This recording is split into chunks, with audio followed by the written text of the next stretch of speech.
All right, we'll go ahead and call to order the April 25th, 2024 meeting of the Citrus Heights City Council. If you would, please stand and join me in the flag salute. I pledge allegiance to the flag of the United States of America and to the republic for which it stands, one nation under God, indivisible, with liberty and justice for all. Next item, please. Next item is roll call. Councilmember Lopez Taff. Here. Councilmember Middleton. Here. Councilmember Schaefer. Here. Vice Mayor Karpinski Costa. Present. And Mayor Daniels. Here. Next item, please. This meeting of the Citrus Heights City Council is cablecast live on Metro Cable 14, the local government affairs channel on the Comcast Consolidated Communications and AT&T U-verse cable systems. This meeting is closed captioned and live streamed at citrusheights.net. Tonight's meeting replays on Monday, April 29th at 9 a.m. on Channel 14. This meeting can also be viewed at the city's YouTube channel. All right, next item, please. Next item is approval of agenda. Move approval? Second. It's been moved by Councilmember Schaefer and seconded by Councilmember Lopez Taff. Any questions or comments? All those in favor? Aye. Next item, please. Next item is presentation. Presentation number 4 is a proclamation of the City of Citrus Heights proclaiming April 21st through 27th as National Volunteer Week. Okay, this is a very special presentation we get to do tonight. And I'm going to read a few words and then ask the council members if they want to say some things, read the proclamation. We'll have about 150 people come up to the front and have a good time. Let me see. National Volunteer Week is an opportunity to recognize and thank volunteers who lend their time, talent, voice, and resources to meet the needs of our community. Volunteerism empowers individuals to take their passion and turn it into meaningful purpose.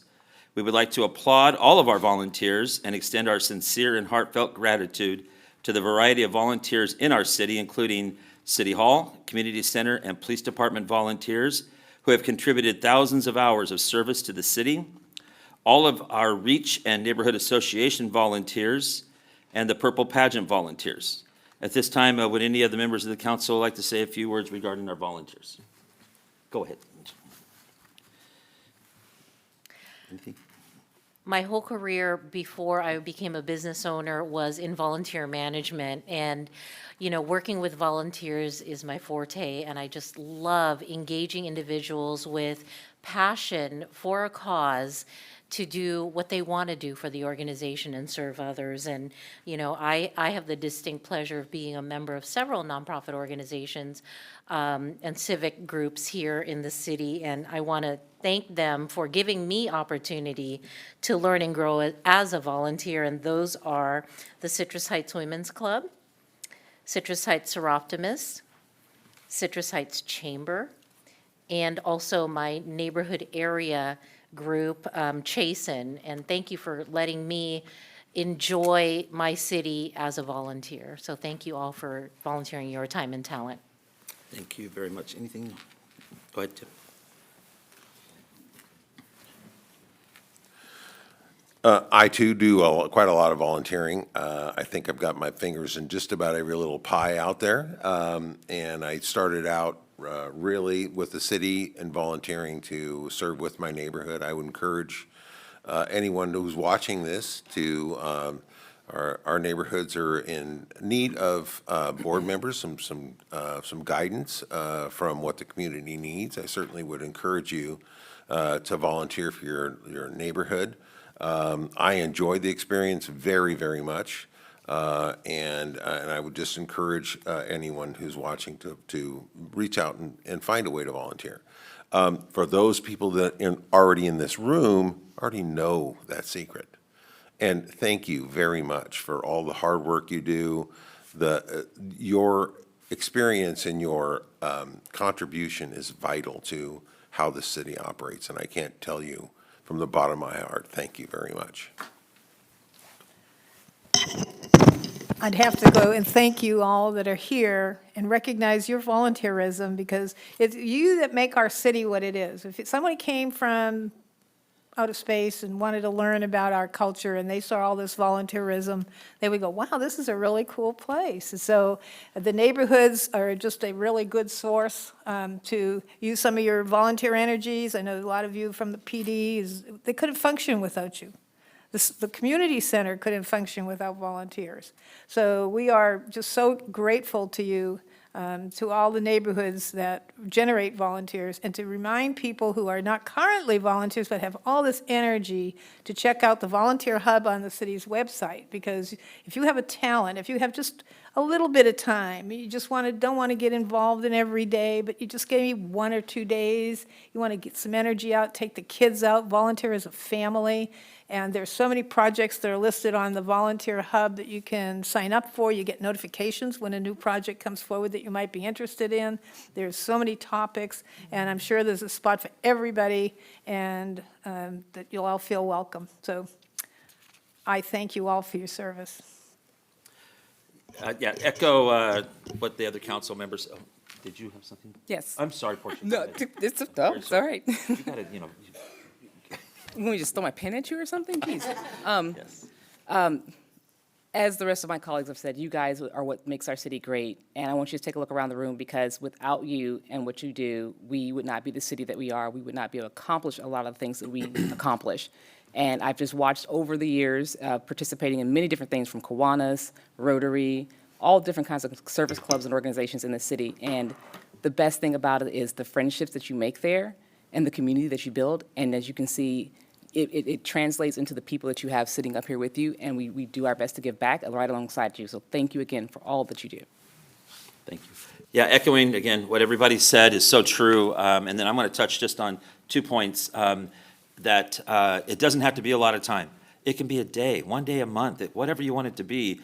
So don't feel as if you can't help out by just stepping up and doing just even a little bit. So it gives you something to do, get out of the house, help out, and it makes a big difference. And then I'm just going to touch on this side of it, and that is the money side. When volunteers help us do things, that means money can be spent on other things.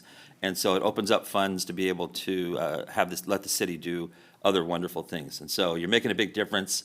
Those of you that have done this, thank you so much from our hearts, and keep doing it, please. And those of you that are kind of thinking about it, come on down and get started, okay? At this time, I'd like to invite all of our wonderful Citrus Heights volunteers that I just mentioned to come up near the podium while I read this proclamation, and then we would then like to take a group photo with the city council. So come on up. Everybody. 150 people. Hold on, Tim, not yet. He's going to read the proclamation for us. Right here is fine, good. Yep, then I'm going to read this proclamation when everybody gets up. Sure.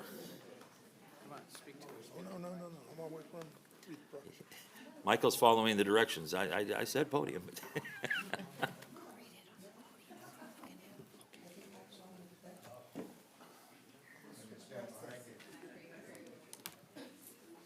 Since Mr. Daniels is coming down, what you see up here are a lot of volunteers from a lot of different areas. Last year, I made the same speech to all the parents and everyone else. Remember the volunteers that are teaching your kids soccer and are helping them in the library and other places. They're also volunteers. So next time you see them out there, folks, give them a handshake and thank them for what they're doing. They're also volunteers. Thank you. Okay, this is a proclamation of the City of Citrus Heights proclaiming April 21st through 27th, 2024 as National Volunteer Week. Whereas the City of Citrus Heights recognizes the invaluable contributions of volunteers that enhance the vibrancy and vitality of our community, and whereas during this week, all over the nation, volunteers who strengthen, enrich, and improve their community through their commitment to serving others are recognized, and whereas the city's Volunteer Hub is a vital resource that provides a platform for community groups and nonprofits to connect with residents and offer meaningful volunteer opportunities, and whereas during this week, service projects will be performed throughout the city and volunteers will be recognized for their commitment to service, And whereas we honor all of our outstanding volunteers, community groups, and neighborhood areas who provide countless hours of service this past year to the city of Citrus Heights at City Hall, the Community Center, the Citrus Heights Police Department, and special events.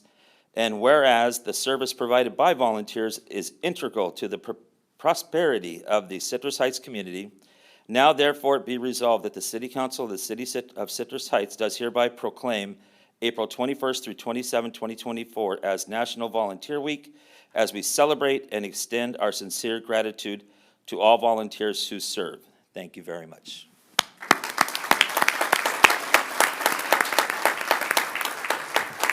So we're going to try to take a photo. So we've got to really kind of crunch it in, make a couple of rows. And actually, council, let's go ahead and stay back there. Yeah, We'll stand there. There we go. Right, right. Good You're idea. going to have maybe 4 rows, so really, you guys are like way out there. Come on in. Put closer to the, Not big. closer to the seals. There we go. yourself between. Wow. So a big group. There we go. All right. Oh, Brett's gonna come up and fill in. Oh, we can just take it without. He's fine. So, Go, Brett, Brett's gonna, there we go. he'd be in the middle.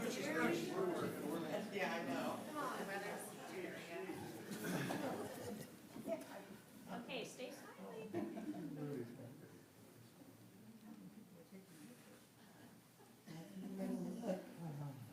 Say volunteer. Good, good, good, good. All right.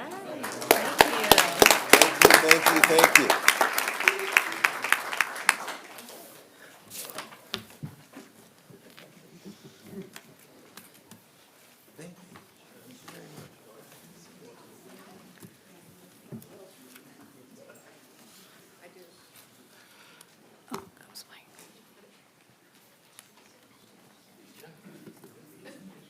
Next item, please. Next item is presentation number 5, a presentation by the Sacramento Yellow Mosquito and Vector Control District. Hello, good evening. Gary Goodman, our district manager, was on the agenda. He was not able to be here tonight, so you get me instead. My name is Luz Maria Robles. I'm the district's public information officer. I've been with the district now for 16 years, and tonight is my pleasure to be able to give you guys an update on what we can expect in terms of mosquito season. Just to get out of curiosity, have any of you guys been bitten by mosquitoes already this year? Yes, I'm sorry to be the bearer of bad news, but it is mosquito season, and I'm here to provide you guys with a little update. Hey Liz, just for the audience, this is the lady you see on TV doing the mosquito commercials, and so she's famous, Celebrity. Now I'm gonna be celebrity. embarrassed, Tell but- Gary he can stay. All right, thank you guys. So we're gonna get started, so. It's not advancing? Oh, there we go.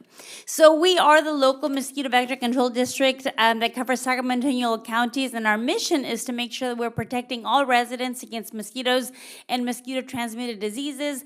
Last year, we had a record year for West Nile virus, and we're predicting that it might be another intense season this year. So it's very important that we do everything that we can to make sure that we're not being bitten by mosquitoes. Next. All right, so how do we control mosquitoes at the district? Well, we follow what we call an integrated mosquito management approach that includes a variety of elements.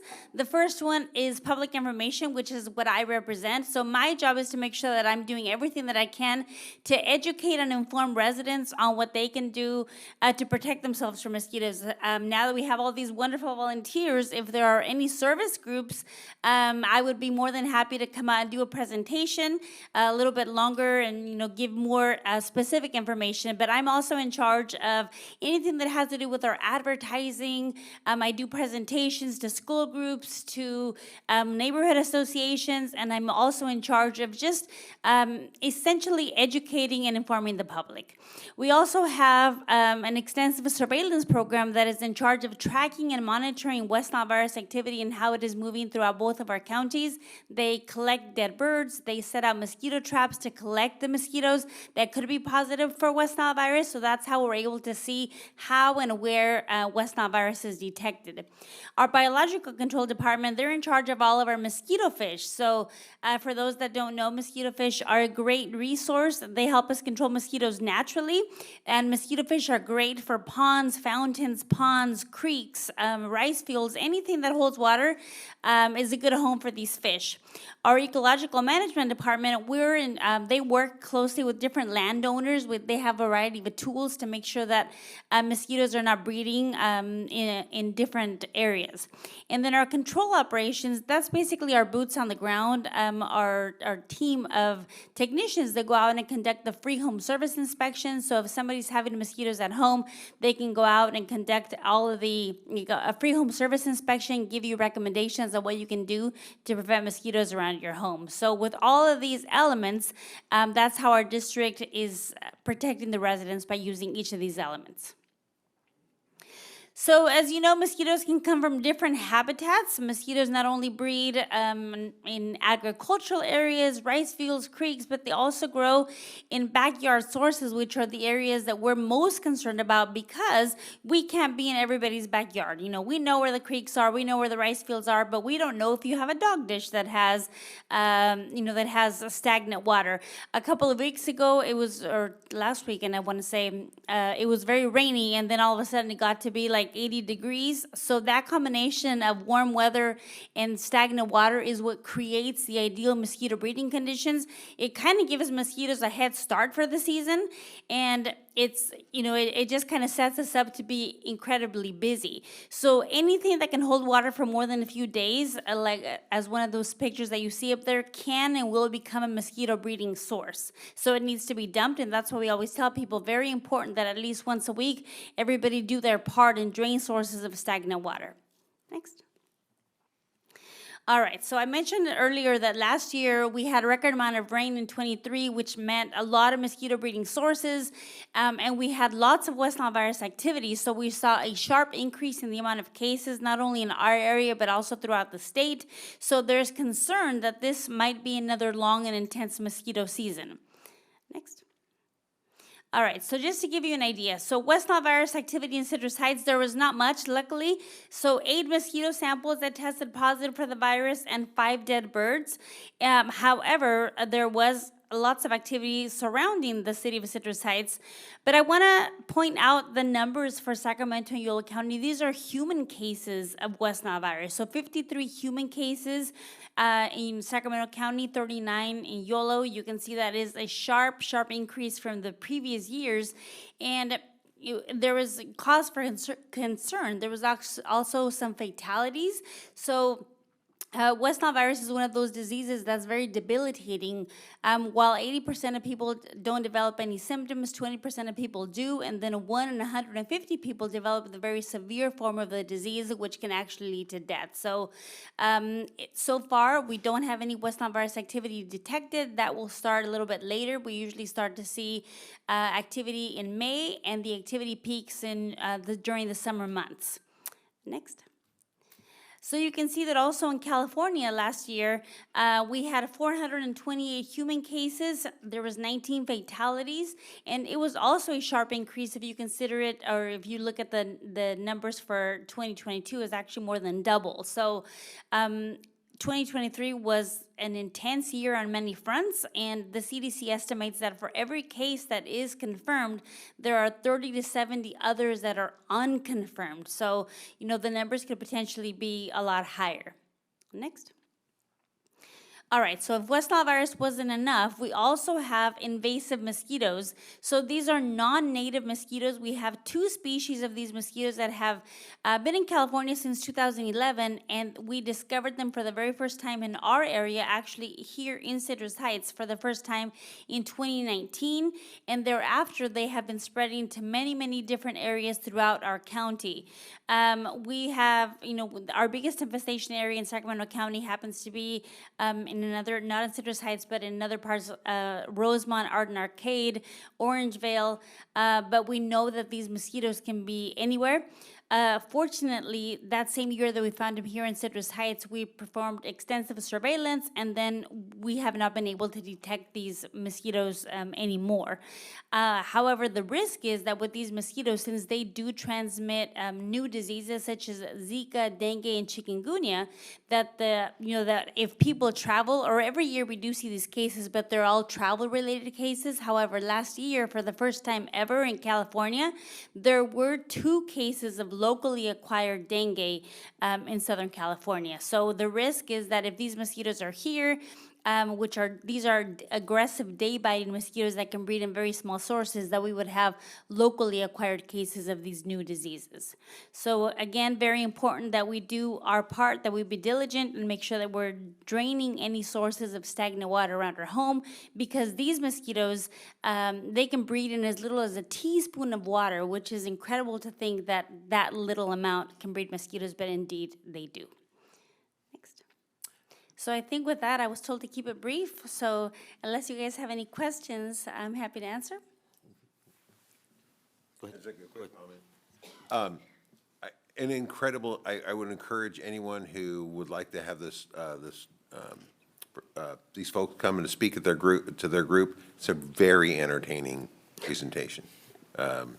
The history is long and storied when it comes to mosquito vector control. And I think you guys were the first mosquito vector control in the region, correct? The first one was actually in Marin, Sonoma. Our district began in 1946. 1946. Yes, and for those of you that don't know, Vice Mayor Dr. Karpinski-Costa sits on our board. She's one of our diehard fans and advocates. She's always distributing mosquito repellent, which I did bring for you guys And I for think any, Irene's here. Irene, she brought repellent for you. for any outdoor evening events that you guys might be having. We will also have our booth at the upcoming arcade trail opening. We will also be at Sunday Fun Day, and in the past, we've also done work with your Halloween event with the police department. But again, anybody that would like to request a presentation that's a little bit longer, Well, you I'm happy compete to with me, give because that. I also like to go out and give these presentations, so. Yes, exactly. But if you got other things to do, I'll be happy to fill in for you. Dr. Jana is my cheerleader. I love it. Any other She's questions? a department of one. It's not like she has people that she can send instead of herself, so. Yes, thank you. I appreciate it. Anything else, Gina? To remind people too that we do tick control and yellow jacket control if you have, and this is the season for the mama yellow jackets. Correct. We're trapping for queens. And I'll just say thank you. Extremely important information. And Dr. Jana does do an extremely good job of keeping the public informed.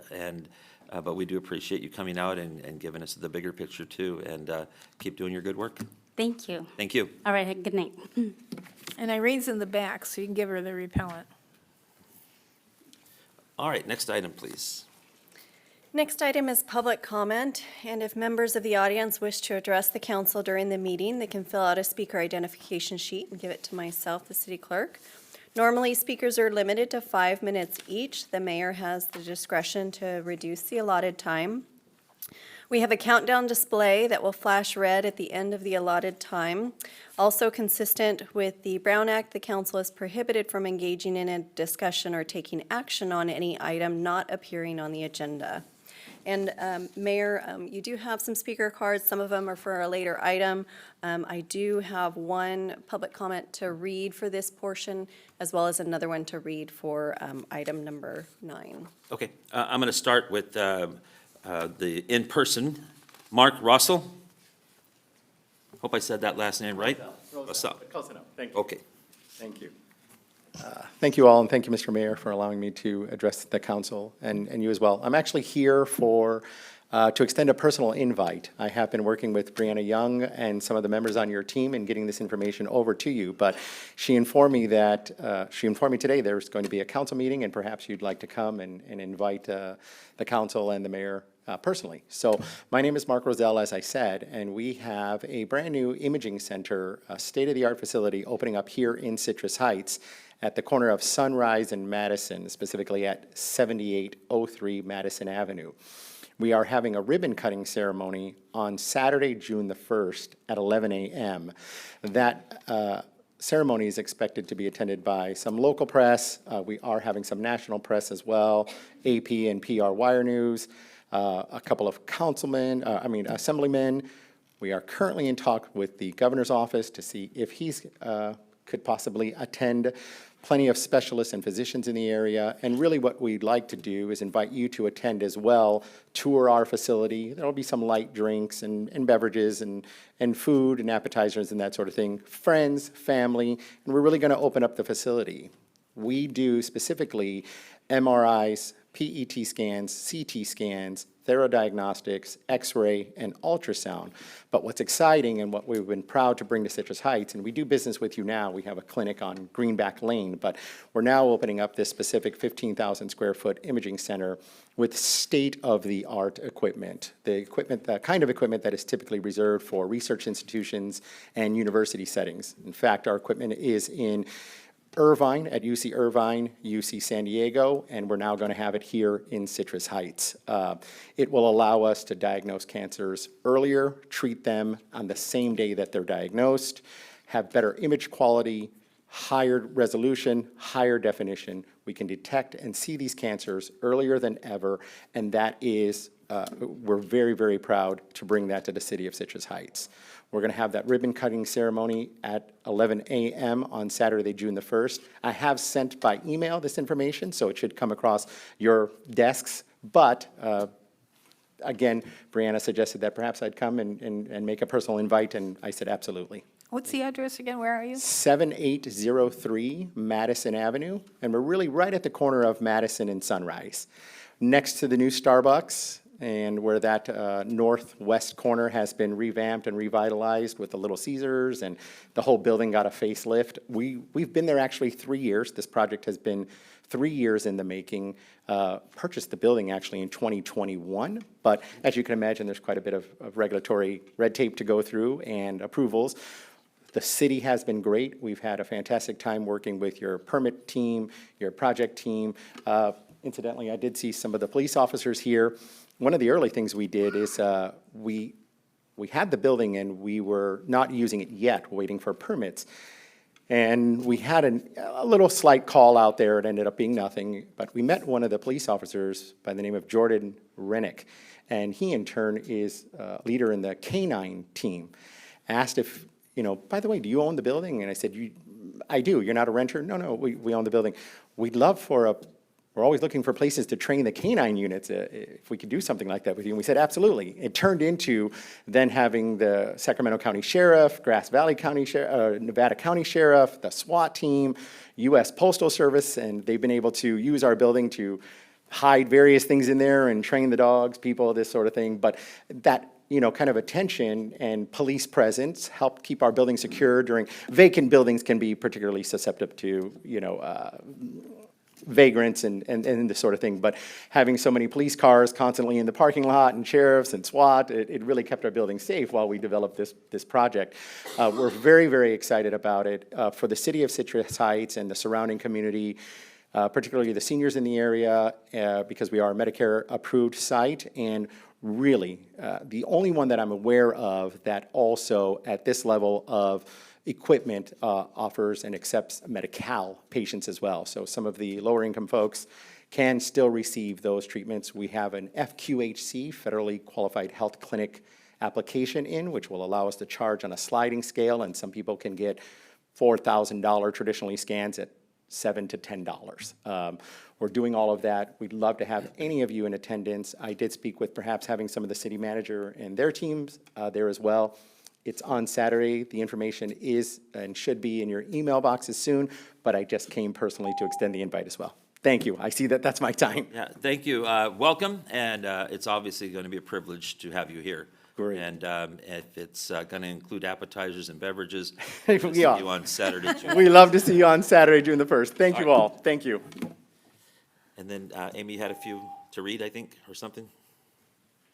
I do. I have one to read, and it is from Rick Hodgkins, and he states, As I came to the website to check out tonight's agenda for tonight's meeting, I happened to come across a news release from a month ago which said our congressman and my favorite congressman, Dr. Ame Barra, has just managed to recently secure for our fair city $2.65 million to implement the first of many phases of the Sayonara Housing Project, as well as for intelligent transportation improvements to include 1.3 miles of insulated fiber optic cable. I sure hope that this will eventually be implemented citywide, as that this is important for things like pedestrian accessibility and safety for people with disabilities, including people who are blind.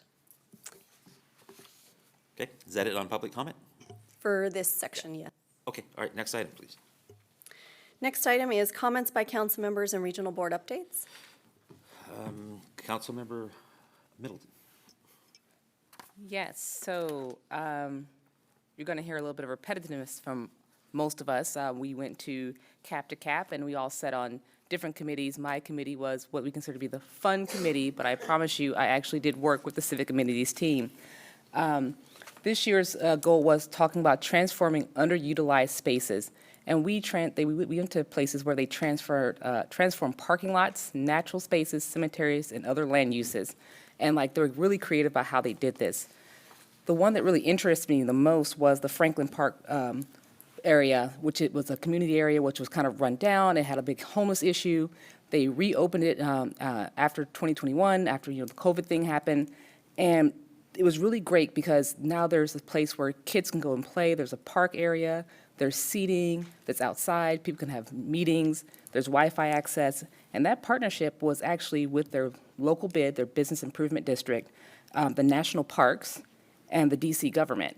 So those three entities, which, bureaucracy and red tape is a lot, were able to figure something out fairly quickly to bring a really great resource to that community.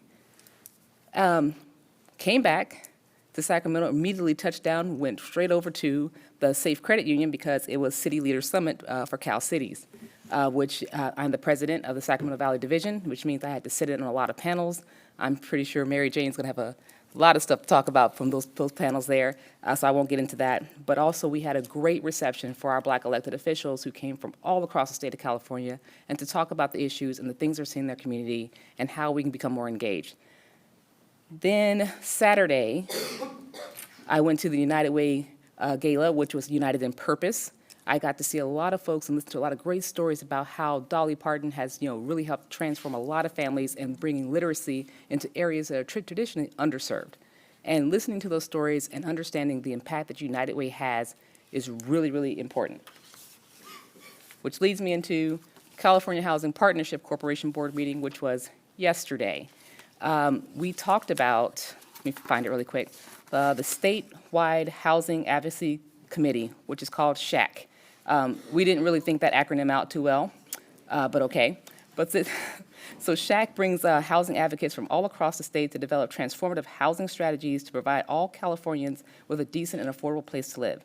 And they've actually partnered with the United Way of Greater LA. And I'm hoping that we'll be able to partner with the United Way right here in the Sacramento region. It's important because we understand that, on this board, we understand that we can't use revenue sources to solve all our problems. We really have to use our local housing alliances and partners and developers to help build this housing. And the goal is to make sure that no one's spending more than a third of their income on housing.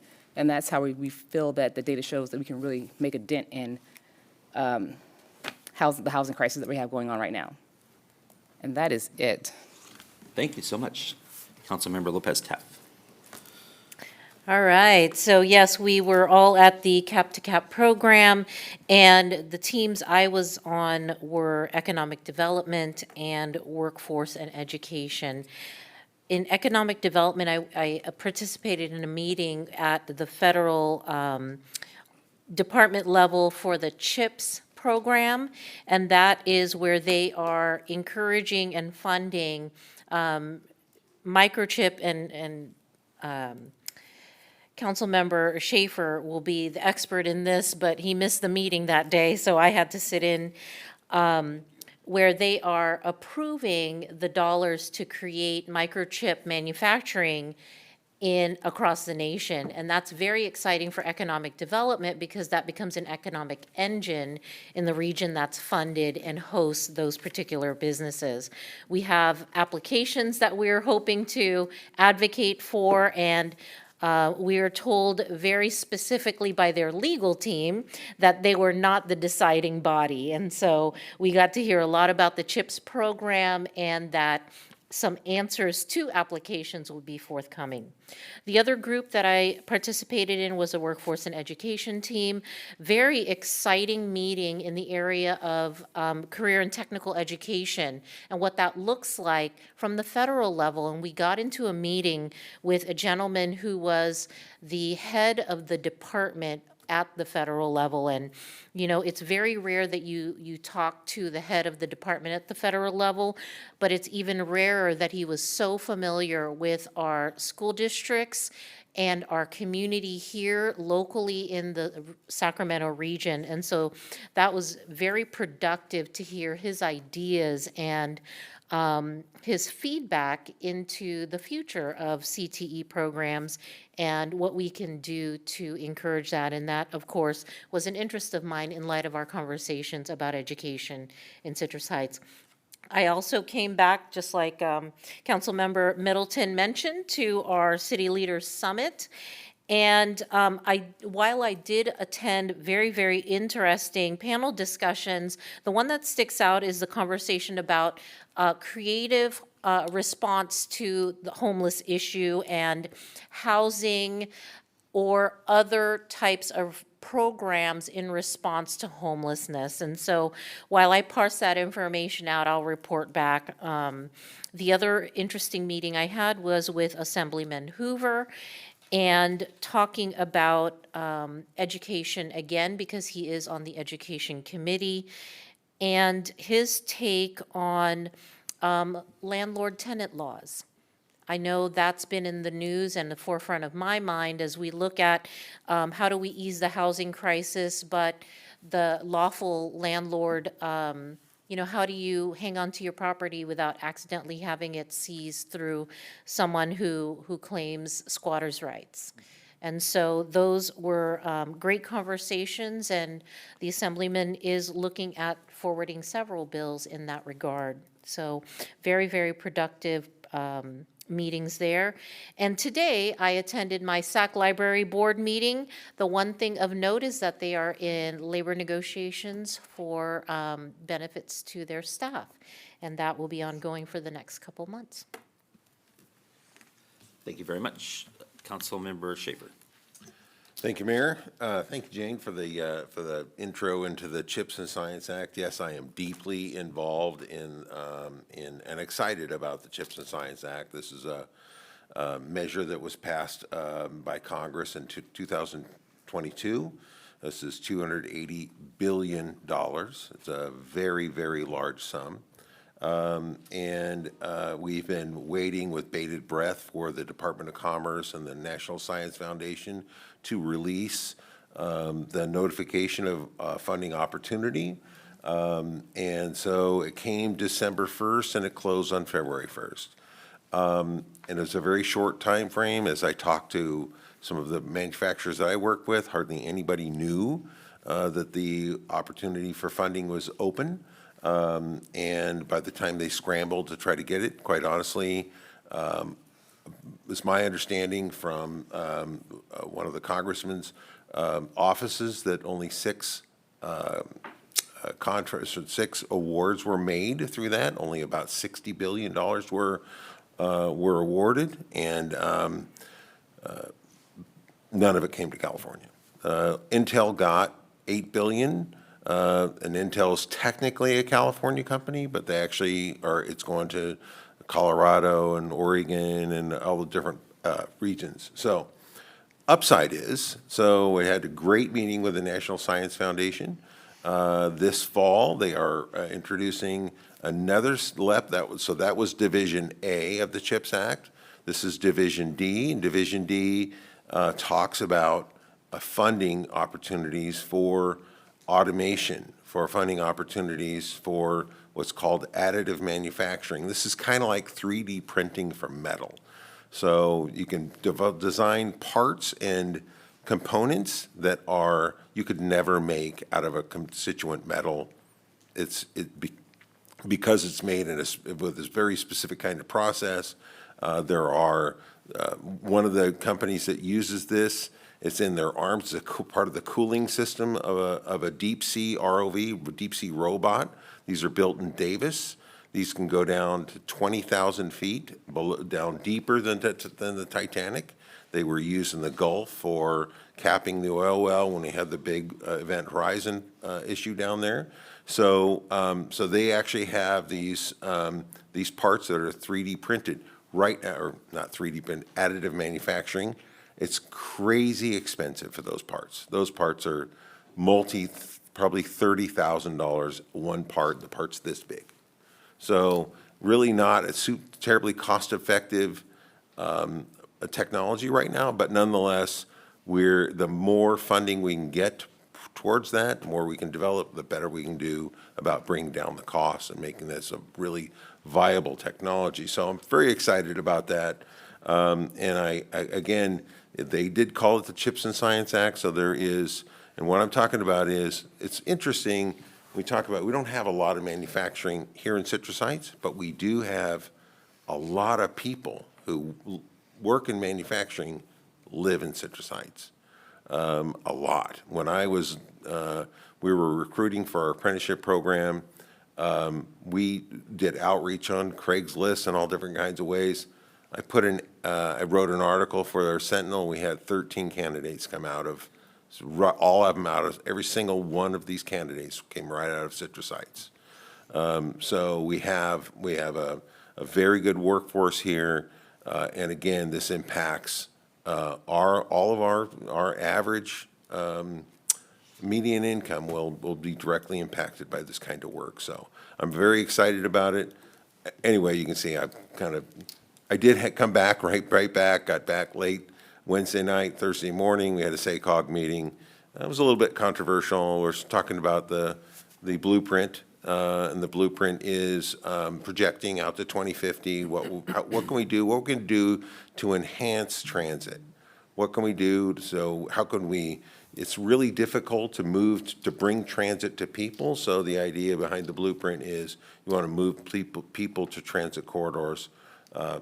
My concern is anytime you concentrate a lot of people into one area, all of the costs for housing go up. And so it makes it really challenging when we try to put so many people in one spot. It makes it really challenging to keep those costs low. So nonetheless, we're still having that discussion. We'll have another discussion about it next month. But it's a very active and important conversation to have. So with that, Mayor, that's all I had. Thank you, sir, very much. Vice Mayor Karpinski-Costa. I did not go to Washington. I was the designated survivor. In the bunker. And I got to do Monday with the mayor, and thank you, callers. It was mostly phone calls this time, which was fine. I get all my mail done, and Natalie came and kept me company for a while.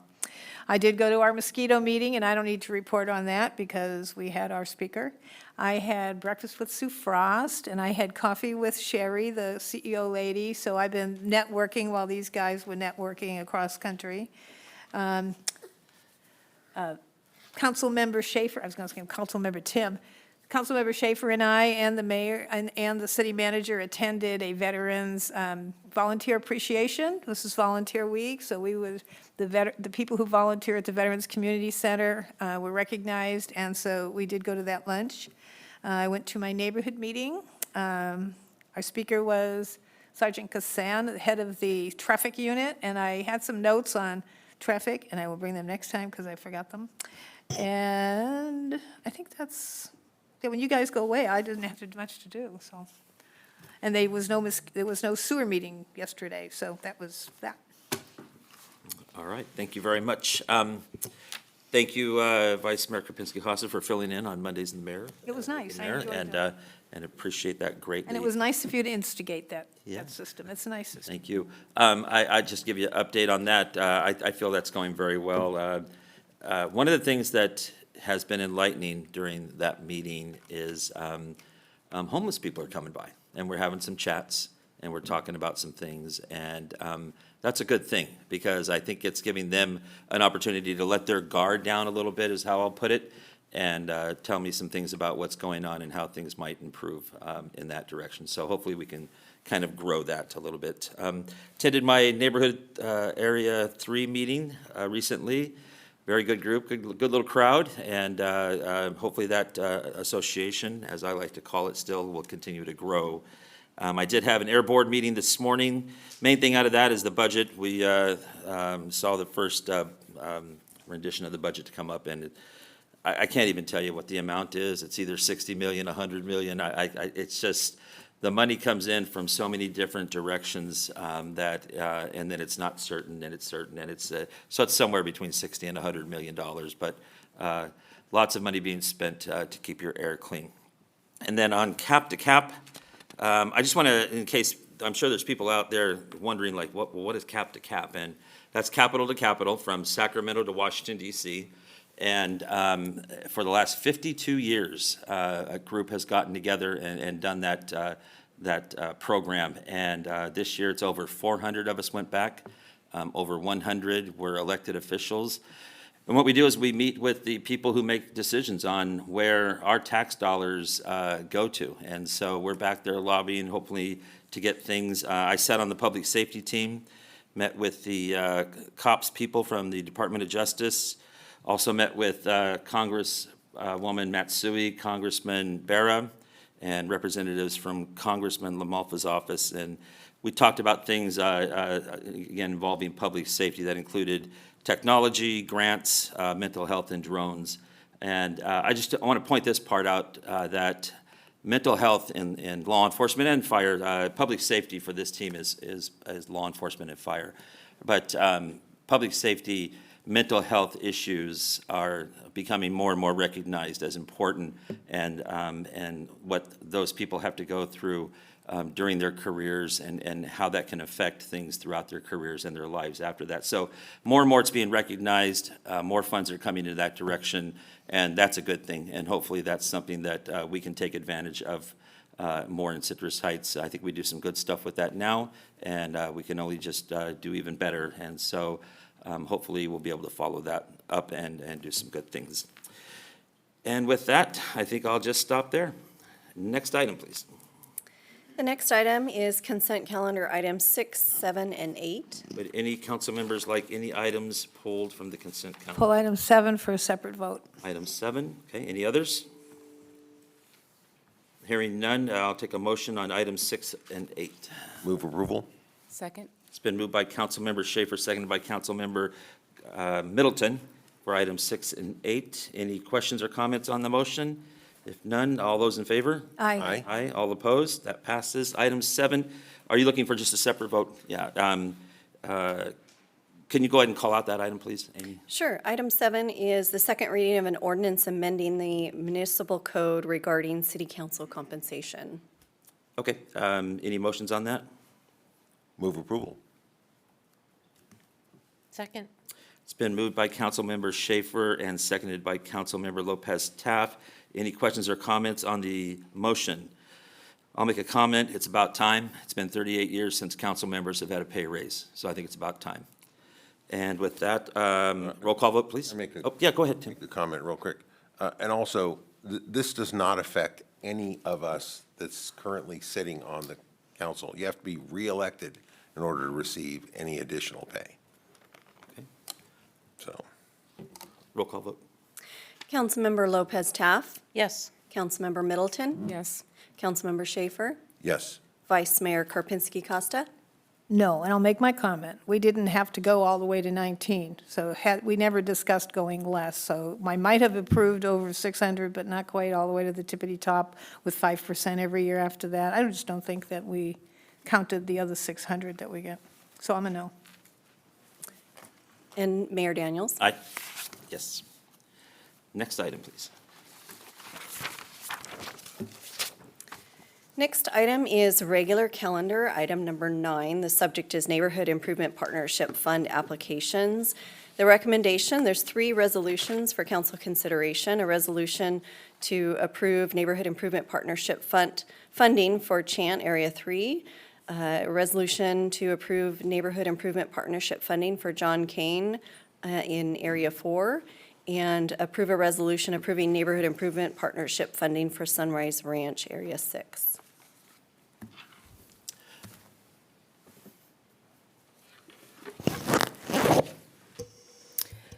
Good evening, Mayor and City Council members. I'm Megan Huber, Economic Development and Community Engagement Director. I want to lead off this agenda item by saying it is related to our Neighborhood Improvement Partnership. 2 of the 3 requests for consideration this evening relate to attendance at a Neighborhoods USA conference.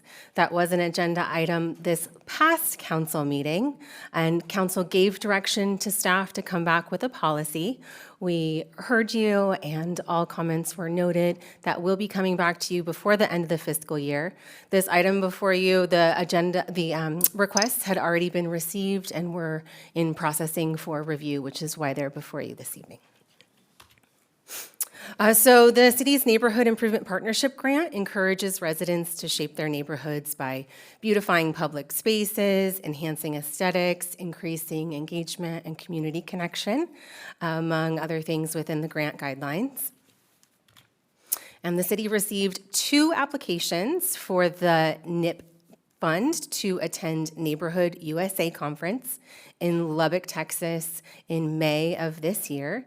We received a 3rd application from Sunrise Ranch Area 6 to replace sign toppers in their neighborhood. In total, the requests are $6,508.01. Glad we got that 1-6. I know, accuracy, it counts, it counts. All 3 requests were reviewed utilizing our grant and incentive program scoring rubric to ensure they met eligibility requirements, and scores above 29 or above, point value of 35 are recommended to Quality of Life for review, who then reviewed them on April 11th. And for the NUSA conference requests, 1 committee member supported approval, while 1 recommended denial of both requests. And then both committee members recommended approval of the sign topper application. The staff recommendation, given the rubric scoring, is that council approve all 3 applications for the Neighborhood Improvement Program funding. And with that, we have a series of 3 resolutions that I'm happy to toggle between for reference. Okay, I do have some public comment on this, but any council members, questions or comments before we go to any of I have a that? question. When did the word partnership come in instead of projects? It used to be neighborhood improvement projects. I can't answer that offhand. Partnership work in that way? I believe it was pulled from a previous copy of the guidelines. I don't have that copy. Okay. Okay, I have 1 speaker here, John Kane.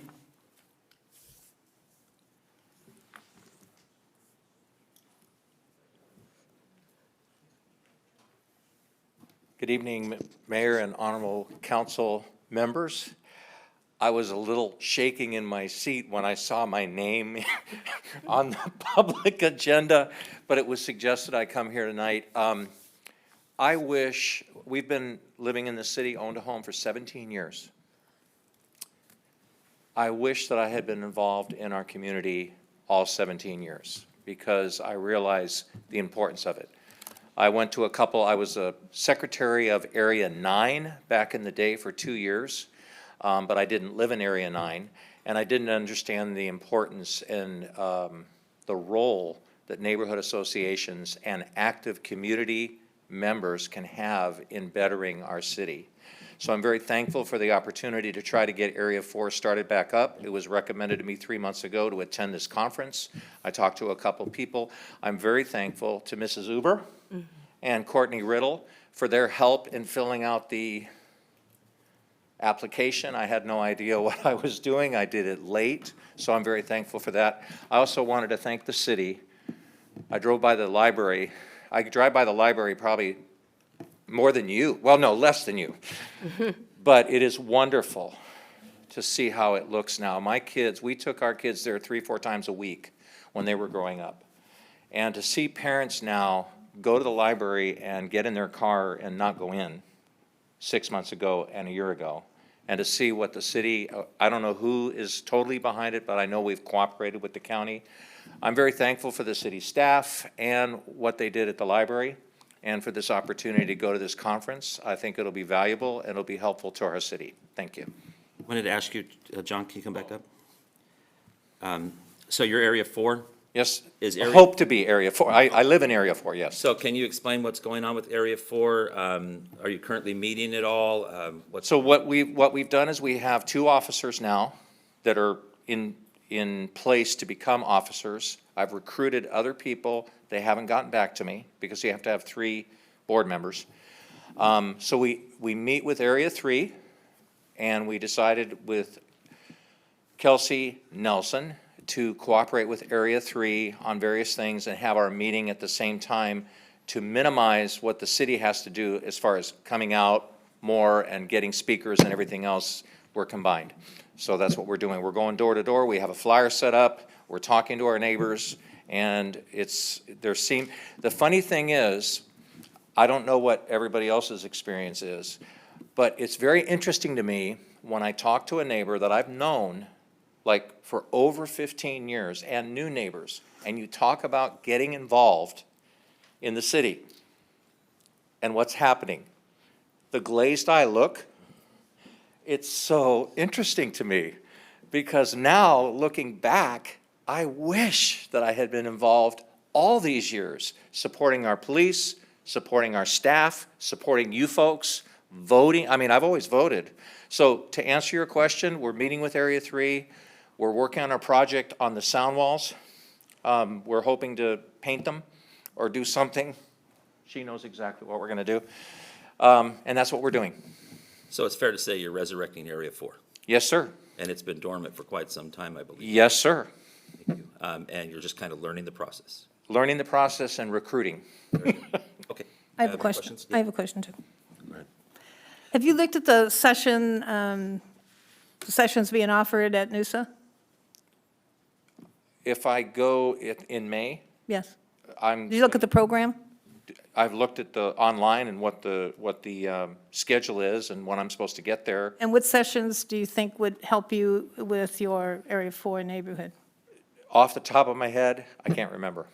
I can tell you there's none there that are going to help you get a neighborhood going, okay? Okay, They are more for neighborhoods who exist and project ideas on how to utilize your talents.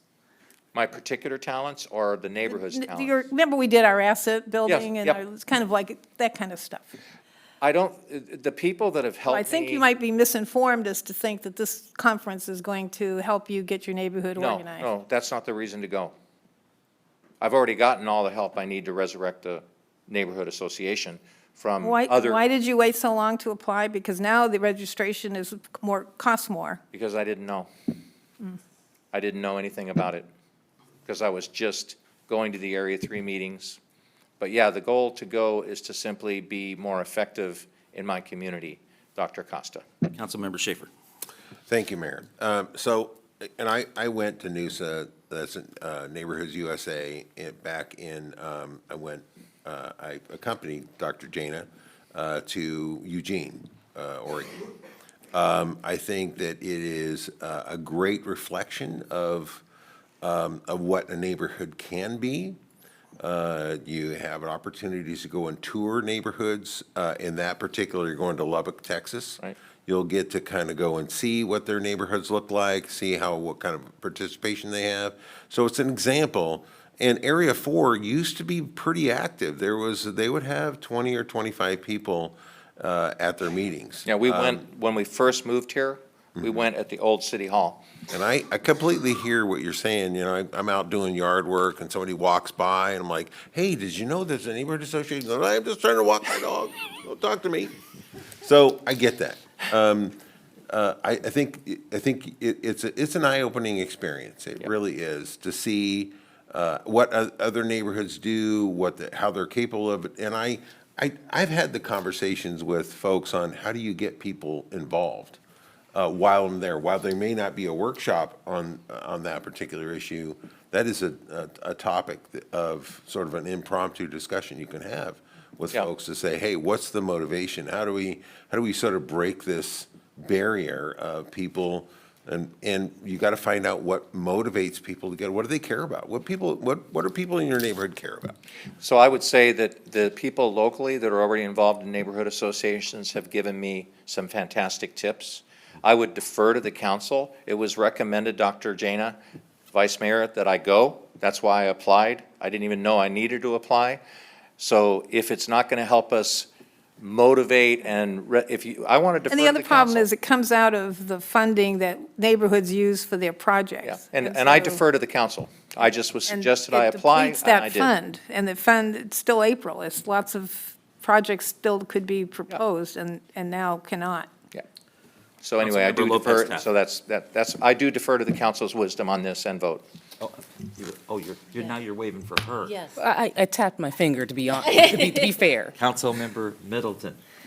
I think it's great that you want to go. I you. believe that in order to be able to tell a story to your neighbors, in order to say this is what we can be, you have to have something to look at and to see. You have to have some ideas. You have to be able to go out and talk to other people who may have had the same struggles and found creative ways to do that. And the only way for you to be able to do that is to actually attend the conference, get that vibe, feel what's going on, and then bring that passion, that energy right back and infuse it into the neighborhood area. What do we call them, areas now?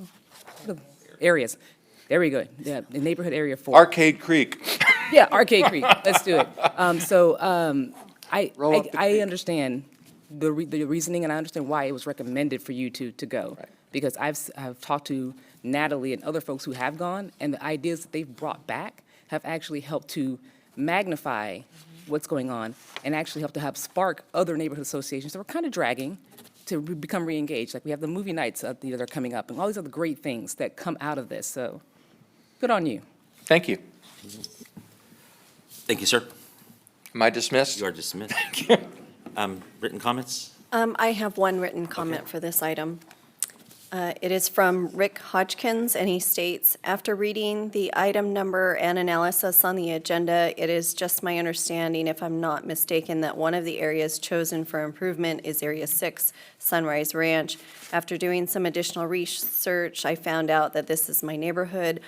I will tell you that on the east side of Sunrise Boulevard, about half of a mile north of Antelope, that the sidewalk ends, which is dangerous and unsafe. I cannot help but wonder if property owners flat out refuse to have a sidewalk in front of their properties. If so, the city can do it and put liens on their properties should they choose to sell and uproot at some point in the near future." And that concludes the written comment. All right, thank you very much. So we are at motion time, I believe, aren't we? So Mayor, I just want one more question for staff. Yeah, go ahead. So what is between now, so we're talking the end of April, so we have May and June. Yes. How much money is left in the fund should we award the $6,500? There will be about $2,000. So, and this money has been available since July 1st of last year, That's correct. correct? So I would say that if somebody is interested in this money, it's $2,000, but if they haven't applied for it already, what are they waiting for? So, Any other questions, comments?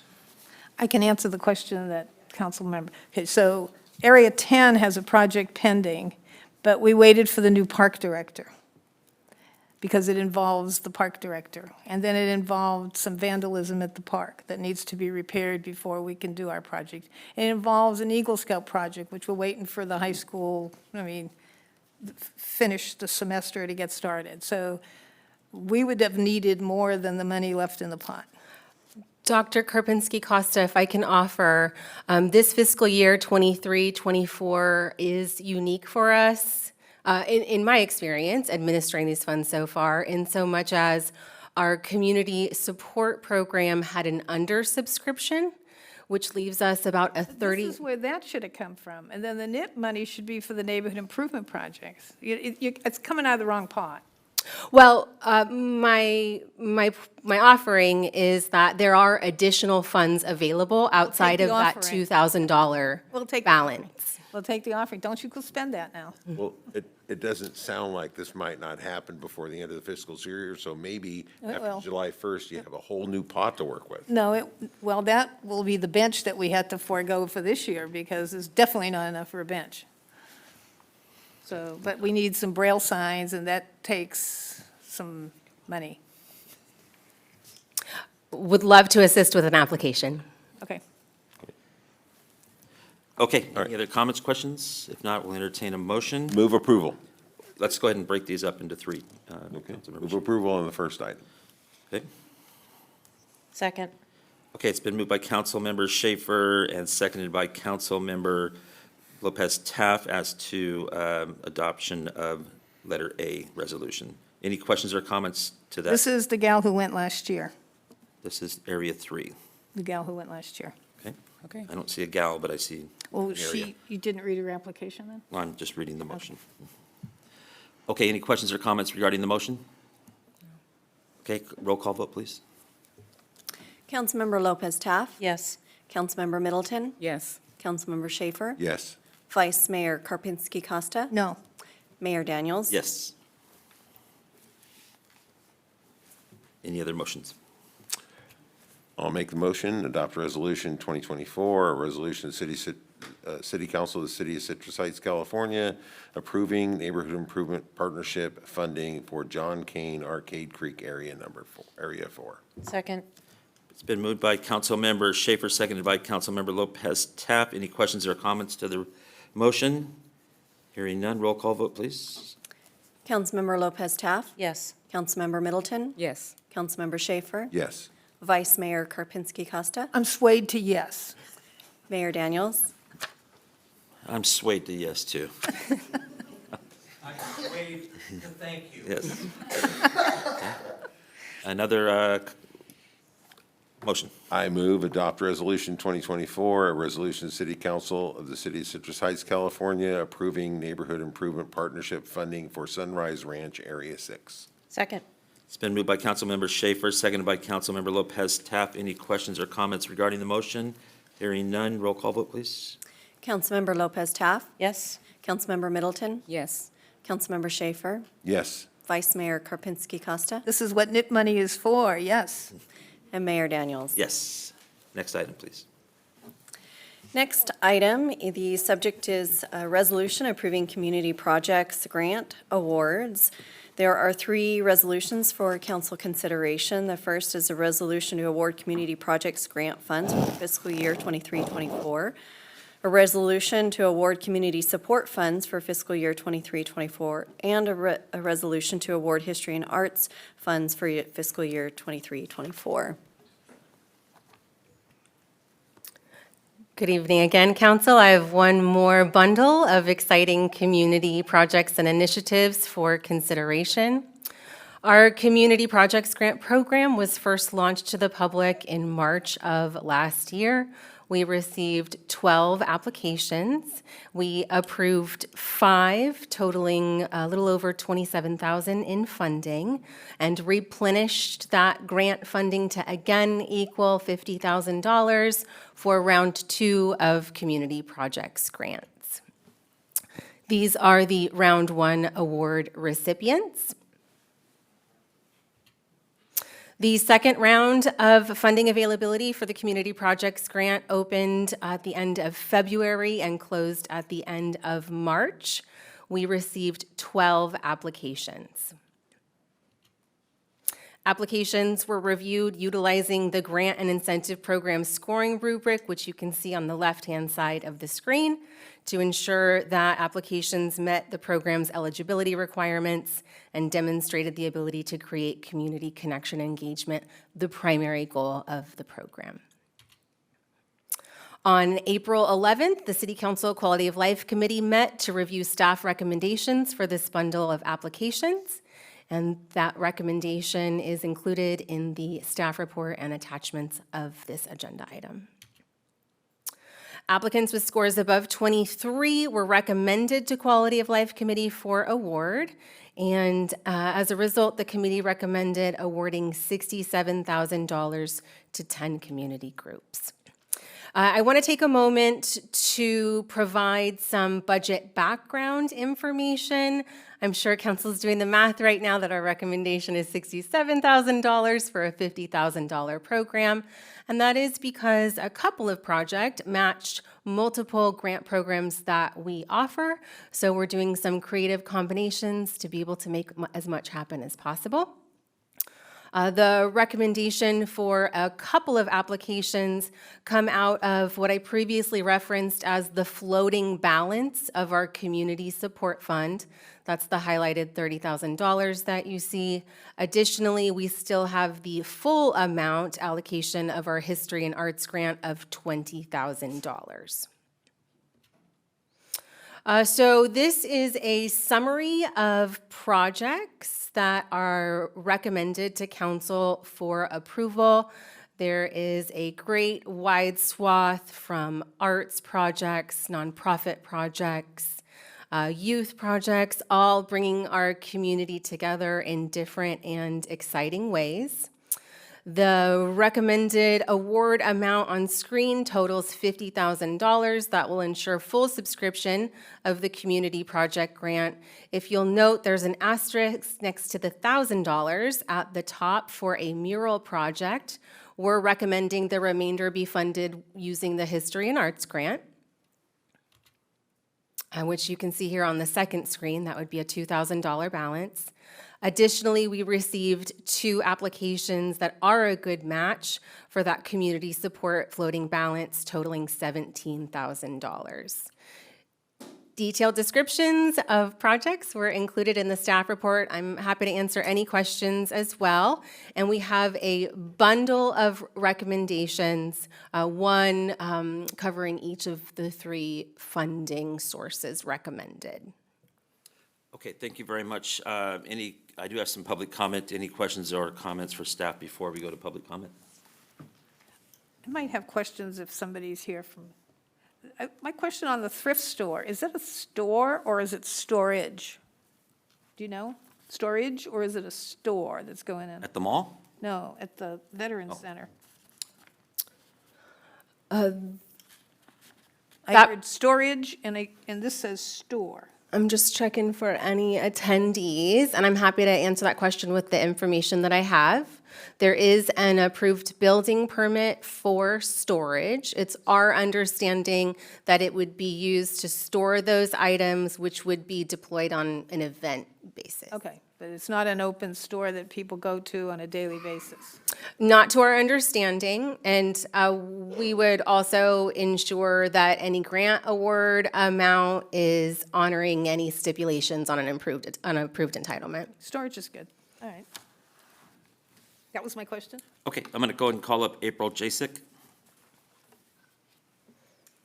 Evening, Council. I'm April Jasek. I'm the Director of Sunrise Christian Food Ministry. I'd like to thank you for your ongoing support and dynamic partnership that you have with the Food Closet. As you know, food insecurity in Citrus Heights is continuing to increase, and we've reached out to our partners at the school district as well as some of our food desert areas in the city, and found that there's actually a need for us to bring food to those places. So the grant that we applied for would be to purchase a trailer that would make it easier for us to deliver these items to these areas. Currently, we're working with Vintage Oaks, Sayonara Center, and we've just started talks to work with Sunrise Point. So in addition to our partnerships with Title I schools and the McKinney-Vento programs to offer nutrition support to those area schools in our city. So thank you for considering our application. Thank you. Any questions? A question? Go ahead. So this trailer would be used to deliver food to a school campus or to what's the? Yes, so currently, it takes resources away from the school that we work with. We work with Mesa, Sylvan, Kingswood, I think those are the main ones. Oh, and San Juan. It takes resources of personnel to come down and get the food from us, where if we had the ability to transport when they have a need, they have a certain group of families that are in need, or if they have, before the food bank used to come and they do like produce to you events, that all went away with COVID. So we're hoping to work out something where we could have those partnerships come back and bring nutrition to the school sites instead of relying on parents and school personnel to come and collect from us. We're really hoping to continue to teach families how to fish and to gather resources on their own instead of relying on the school district to gather up all these resources for them. So, as a follow-up, is there any participating from the school district on this kind of program? Are they So- participating too? Not necessarily at the school district level. They defer down to the school sites. They have neighborhood resource people at their sites that contact us, and we work together in partnership. Currently, with this new transportation, we'll be able to expand the offering to the actual neighborhoods where the schools are at. Thank you. Does our award cover the entire cost of your trailer, or Yes, it'll cover the cost of the trailer. you're going to put our city symbol in on the side of that trailer? Definitely could Maybe the put mayor's face? I don't- our partnerships that have made it possible, definitely we can do that. It'll include wrapping it as well, so that Oh, that's it's cool. also a billboard for the services that we offer on site, so that anybody seeing the trailer, same as our truck that we Well, we pick could, up we take a donations. small one, but you got to stick the city symbol on there. Sure, no problem. It's a wonderful partnership that we have with you guys. Thank you very much. Thank you. Next up is Jenny Smith.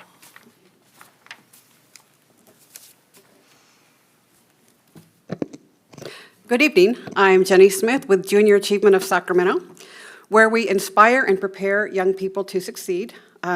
We have business volunteers and mentors that go into classrooms, coupled with our many economic empowerment programs and our experiential learning lessons to help get kids on the right track to career success and financial independence.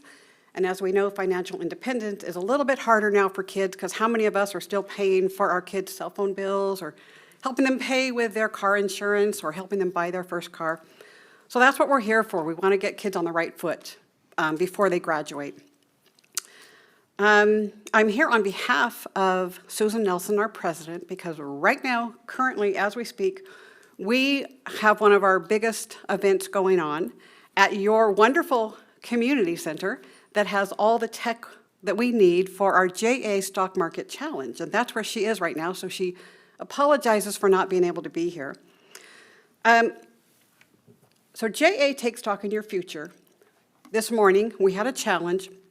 We have teams, through high school students throughout the Sacramento region, that participated this morning in the Stock Market Challenge. And if you could only see the excitement level in the room, it was amazing. So we've got all these teams of high school students. We've got them yelling for traders, because it's a simulation of the stock exchange floor. They're yelling for traders. We have traders running around the floor, making transactions in real time. We've got notifications coming of these world events that are happening, and the kids have to decide really quick, do I trade, do I buy, do I sell? And in preparation for this event, they had 6 weeks of curriculum. We have business volunteers and experts in financial advisors, bankers, investors that go into the classroom and teach these kids all about investing and the stock market. So that's how they prepared for the event. And I'm happy to report that the second and third place winners were teams from Mesa Verde High School, right here in Citrus Heights. So yeah, they should be congratulated. And tonight, the reason Susan is not here is tonight is our stock market challenge for our business community, our business partners. And they are doing the same type of competition, except it is a fundraising. There's fundraising capabilities in tonight's event. So we have a full menu of programs, starting anywhere from kindergarten, where we teach them about wants and needs, all the way up to college. Matter of fact, we have 5 college teams competing in the stock market challenge tonight against professionals who are investors and financial advisors. So I'm really rooting for those college teams. What we did with the money that we were funded so graciously from you, from the city of Citrus Heights last year, we did what's called a JA launch lesson at Skycrest Elementary School. We had entrepreneurs come to the school, and the kids learned about entrepreneurship. Because kids see, they see the professions that are visible. They see the teachers and the firefighters and the police officers, which are all very honorable and very great occupations. And we are here to open up the door to show them all the possibilities that match their talents and their interests. So the JA launch lessons sparked their curiosity about entrepreneurship and gave them ideas of things they could start doing now to start their own small business. So I'm just here tonight to say thank you for the funding in the past, and we look forward to the potential of continuing the sponsorship to grow our relationship and even reach more kids in Citrus Heights this year. And I'm available to answer any questions if you have any. Questions? Thank you very much. Thank you. And then Amy, I think you had some written ones? Not for this item. Oh, okay, sorry about that. Okay, so we're going to take 3 items. One of them is going to require some further actions. Can we take B and C first? The second and third first, and then handle, okay, any comments or questions regarding the matter? Anything for Megan or anything? Okay, any motions on number B, letter B? I move we adopt a resolution of the City Council of Citrus Heights, California to award community support funds for fiscal year 23-24. Second. Okay, it's been moved by Councilmember Middleton and seconded by Vice Mayor Karpinski Costa. Any comments or questions regarding the motions? All those in favor? Aye. Aye. Opposed? Passes. Next motion, please. I move we adopt a resolution of the City Council of Citrus, God darn. Rewind. Got it? I can read, I swear. I moved we adopt a resolution of the City Council of Citrus Heights, California to award history and arts funds for fiscal year 2023-2024. Second. Okay, it's been moved by Councilmember Middleton, seconded by Councilmember Lopez Taff. Any questions or comments regarding the motion? Yeah, I'm thinking of all the people who pledged money for that mural. They could just dump it into that fund and make the fund grow if they were interested, because we could use history and arts. They'll probably have some other projects we can fund with it. Anyway, that was my, Or make the mural even bigger. make the mural bigger. There you go. Okay, all those in favor? Aye. Opposed? Motion passes. Okay. I think we have to declare a conflict. Yeah, like, where are you going? All right. Okay, so for item A, 10A, I do have to recuse myself because of a relationship. Okay. Okay. Mr. Mayor, just under the supplemental disclosure rules, that the recusal is based, as the councilwoman stated, on a pre-existing employment relationship with a proposed grantee under sub A. Thank you. Thank you very much. Okay, any motions regarding letter A? I'll make a motion that we award the community project grant funds for 23-24. Okay. Second. It's been moved by Vice Mayor Karpinski Costa, seconded by Councilmember Middleton. Any questions or comments to the motion? I just want to say that the veteran training that's going to come in, I thought she was going to come tonight and describe her program. It's a wonderful program. I have experienced it, and I hope the veterans take advantage of this opportunity to take this training. It's wonderful. Excellent. Any other questions or comments? All those in favor? Aye. Aye. Opposed? Passes. Let me get Jane back. In fact, it was a 3-day workshop, and at the end, my husband took it with me. Are you here for that? Well, you didn't speak to it. We'll ask the mayor if you can. She didn't know about filling out a card. She just. Sure, come on up, speak. You bet. It's a wonderful program. You can tell us about it. Thank you for the opportunity. My name is Christina Devi, and for the International Association of Human Values and for the Project Welcome Home Troops, thank you for approving the funding for it. It's a program developed just for veterans and the veterans' family members and community. It's a 3-day workshop, 15 hours that we do, and it's really to help the veterans get, people coming from wars or who haven't been, reacclimate into the society. The program is designed, and it's over 100 independent research has been done on the effects of this program, which is breath-based, to help them with stress, PTSD, anxiety, and just building a community, able to communicate with each other, able to communicate with their family members and the community itself. It's a wonderful program. We have helped thousands of veterans. The program is free through funding grants like this and other resources, just volunteers donating their time or donating money to help veterans, take this program itself.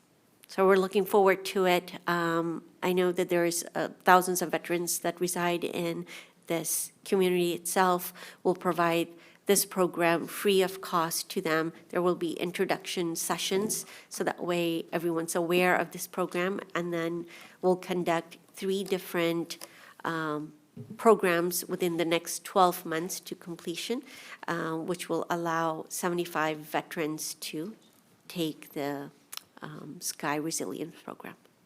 Thank you very much. Thank you. So my husband and I took this 15-hour training, and at the end, he was nicer to me, so it works. It works. Yes. Thank you. All right, next item, please. Next item is regular calendar, item number 11. The subject is change in regular city council meeting and regular planning commission meeting schedule.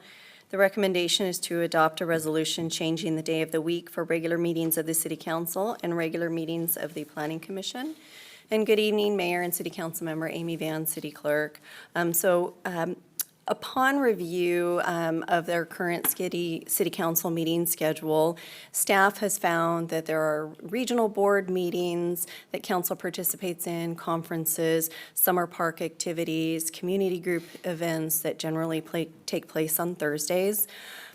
Staff further evaluated the possibility of moving city council meetings to the second and fourth Wednesdays of each month to provide the city council and staff an opportunity to participate in meetings and events that fall on the second and fourth Thursday.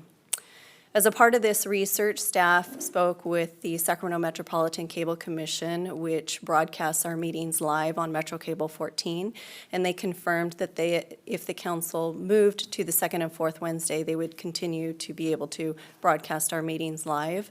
And we will also continue to live stream them live on our YouTube channel.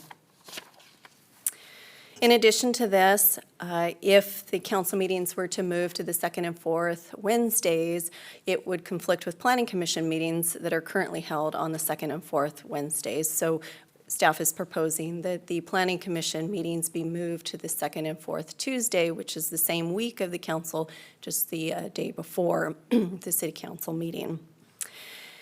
And if adopted, staff is proposing to make the change effective with, after July 1st of 2024, and staff would engage in a robust communications effort to notify the public through our various communications channels. And with that, I'm happy to answer any questions that you may have. Any questions or comments? Move approval. Second. Okay, it's been moved by Council Members Schaefer, seconded by Vice Mayor Karpinski-Costa. Just a question or comment on it.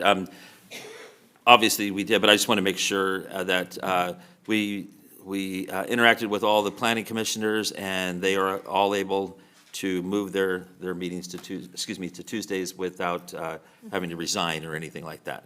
Correct. Staff did check with the planning commission members, and there was no concern from any of the planning commissioners with moving to the second and fourth Tuesday. Very good. Okay, any other questions or comments? All those in favor? Aye. Aye. Opposed? It passes. So after July 1st, beginning with our first meeting in July, we will meet on Wednesdays. Somebody will need to call me Wednesday at 5 p.m. Believe me, it's going to happen. It's going to happen.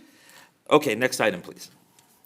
Our next item is department report, item number 12. The subject is Police Department Annual Report. Good evening, Mayor, members of council. Alex Turcott, your Chief of Police. And tonight we'll be giving an overview annual report for 2023 from the Police Department. Before we get started, I just want to take a minute to acknowledge some of the people that we have in the room here today. We'll be talking a lot about what our wonderful staff is able to accomplish out in the community every single day throughout the report, but really behind the scenes, our leadership team and our support personnel really help to make all that happen. So with me tonight is Senior Management Analyst Cassandra Canan. She works out of my office and makes sure that all the T's and I's are dotted and the money goes to the right place. So very important position. She does an excellent job with that. In the back of the room, we have some of our leadership team. Commander Chris Fry, who's currently running our Special Services Division. Acting Commander Sean Gualco, who's acting in our Operations Division. Lieutenant Ken Lewis in the back, he's currently our Watch Commander. And our Police Services Managers, Chella Cottrell and Tiffany Campbell. So just really couldn't get it done without them and can't say much. We appreciate all that you do for us, guys. Tonight we'll discuss a little bit of the overall landscape that we had in 2023 for public safety and police services. Celebrate some leadership promotions we were able to achieve. 2023 goals and accomplishments. A brief overview of department statistics, including crime statistics and some other accomplishments. Highlight some equipment and technology new items in 2023. A little bit about our community engagement, and then looking forward to 2024 and what we expect to be able to accomplish this year. A quick landscape. Here's an organizational chart of the police department. Office of the Chief there at the top. Our patrol division, our operations division, our special services division. So operations handles basically everything that's field oriented, from our patrol operations, our traffic unit, and our communications center. Special services is our investigators, our impact team, records, data compliance, code enforcement, and our animal services. Our total position number is 145. That's including 89 sworn and 56 professional staff. Starting off with challenges in the landscape, obviously it's not news to council because you've been there with us every step of the way helping out with these issues. We had low staffing numbers in 2021 and trying to come out of the pandemic and pull our staffing numbers back. Hiring has definitely been a challenge, and that's not specific to Citrus Heights. That's a challenge in the law enforcement industry, and for many people that own businesses, they'll tell you it's a challenge just nationwide right now to be able to get good applicants. So with law enforcement, no difference. There's less applicants applying for police officer positions. Minimal lateral officer candidates. There's not as many laterals out there as there were before. The department is now switched to a predominantly, because of the market, entry-level positions as opposed to laterals, which means, we've been putting people through the police academy and funding that position, but it also means it takes a lot longer to go from an entry-level person to a fully trained police officer, and we'll talk about that a little bit later. Another challenge is during COVID, a lot of the part-time police academies that were run out of colleges shut down, and then our local full-time academies are having some challenges where they're oversubscribed and impacted, so that's something we've been working through. Obviously, we talked about staffing levels, which relates to hiring. In the lower staffing levels makes it difficult to meet the high level of expectation that we've come to have of the police department. We've focused hard on making sure that the basic life safety services never wavered. We've really made the patrol the backbone there, but that's been a challenge to some of our added value units, like our traffic team, our specialty units, just due to having to get patrol fully staffed before we can move people out of there. And while one of the greatest things we enjoy about our police department is our responsive customer service and the high expectation relationship we maintain with the community, staffing makes it difficult to be able to hit those marks on a consistent basis. I will say we have a very talented staff and a very creative and talented, hardworking leadership team who make things happen even in those challenges and have done an excellent job keeping a high level of service. And then again, not news to council at all or to the public, I would imagine, with all the things in the news lately, but there's definitely challenges in the criminal justice system.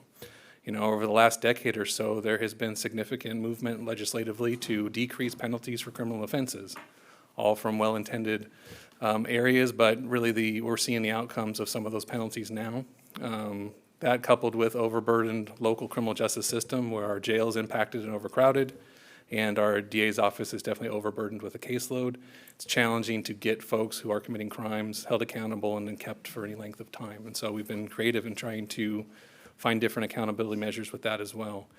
And then organized criminal enterprises are capitalizing on these challenges. You know, we'll talk a little bit about our organized retail theft grant, but there's other folks out there that see an opportunity to commit crime, and it's been a significant challenge. Talking a little bit about our numbers here, just to kind of give you a compare and contrast of apples to apples comparison. So right now, we're getting back up to staff, and that's a wonderful thing. And as we do with our entry-level folks, you know, you can't replace the legacy of experience when someone retires or somebody leaves. And so just kind of a landscape look at what we're looking at now. So back in 2019, our average years of service were 9.4 years.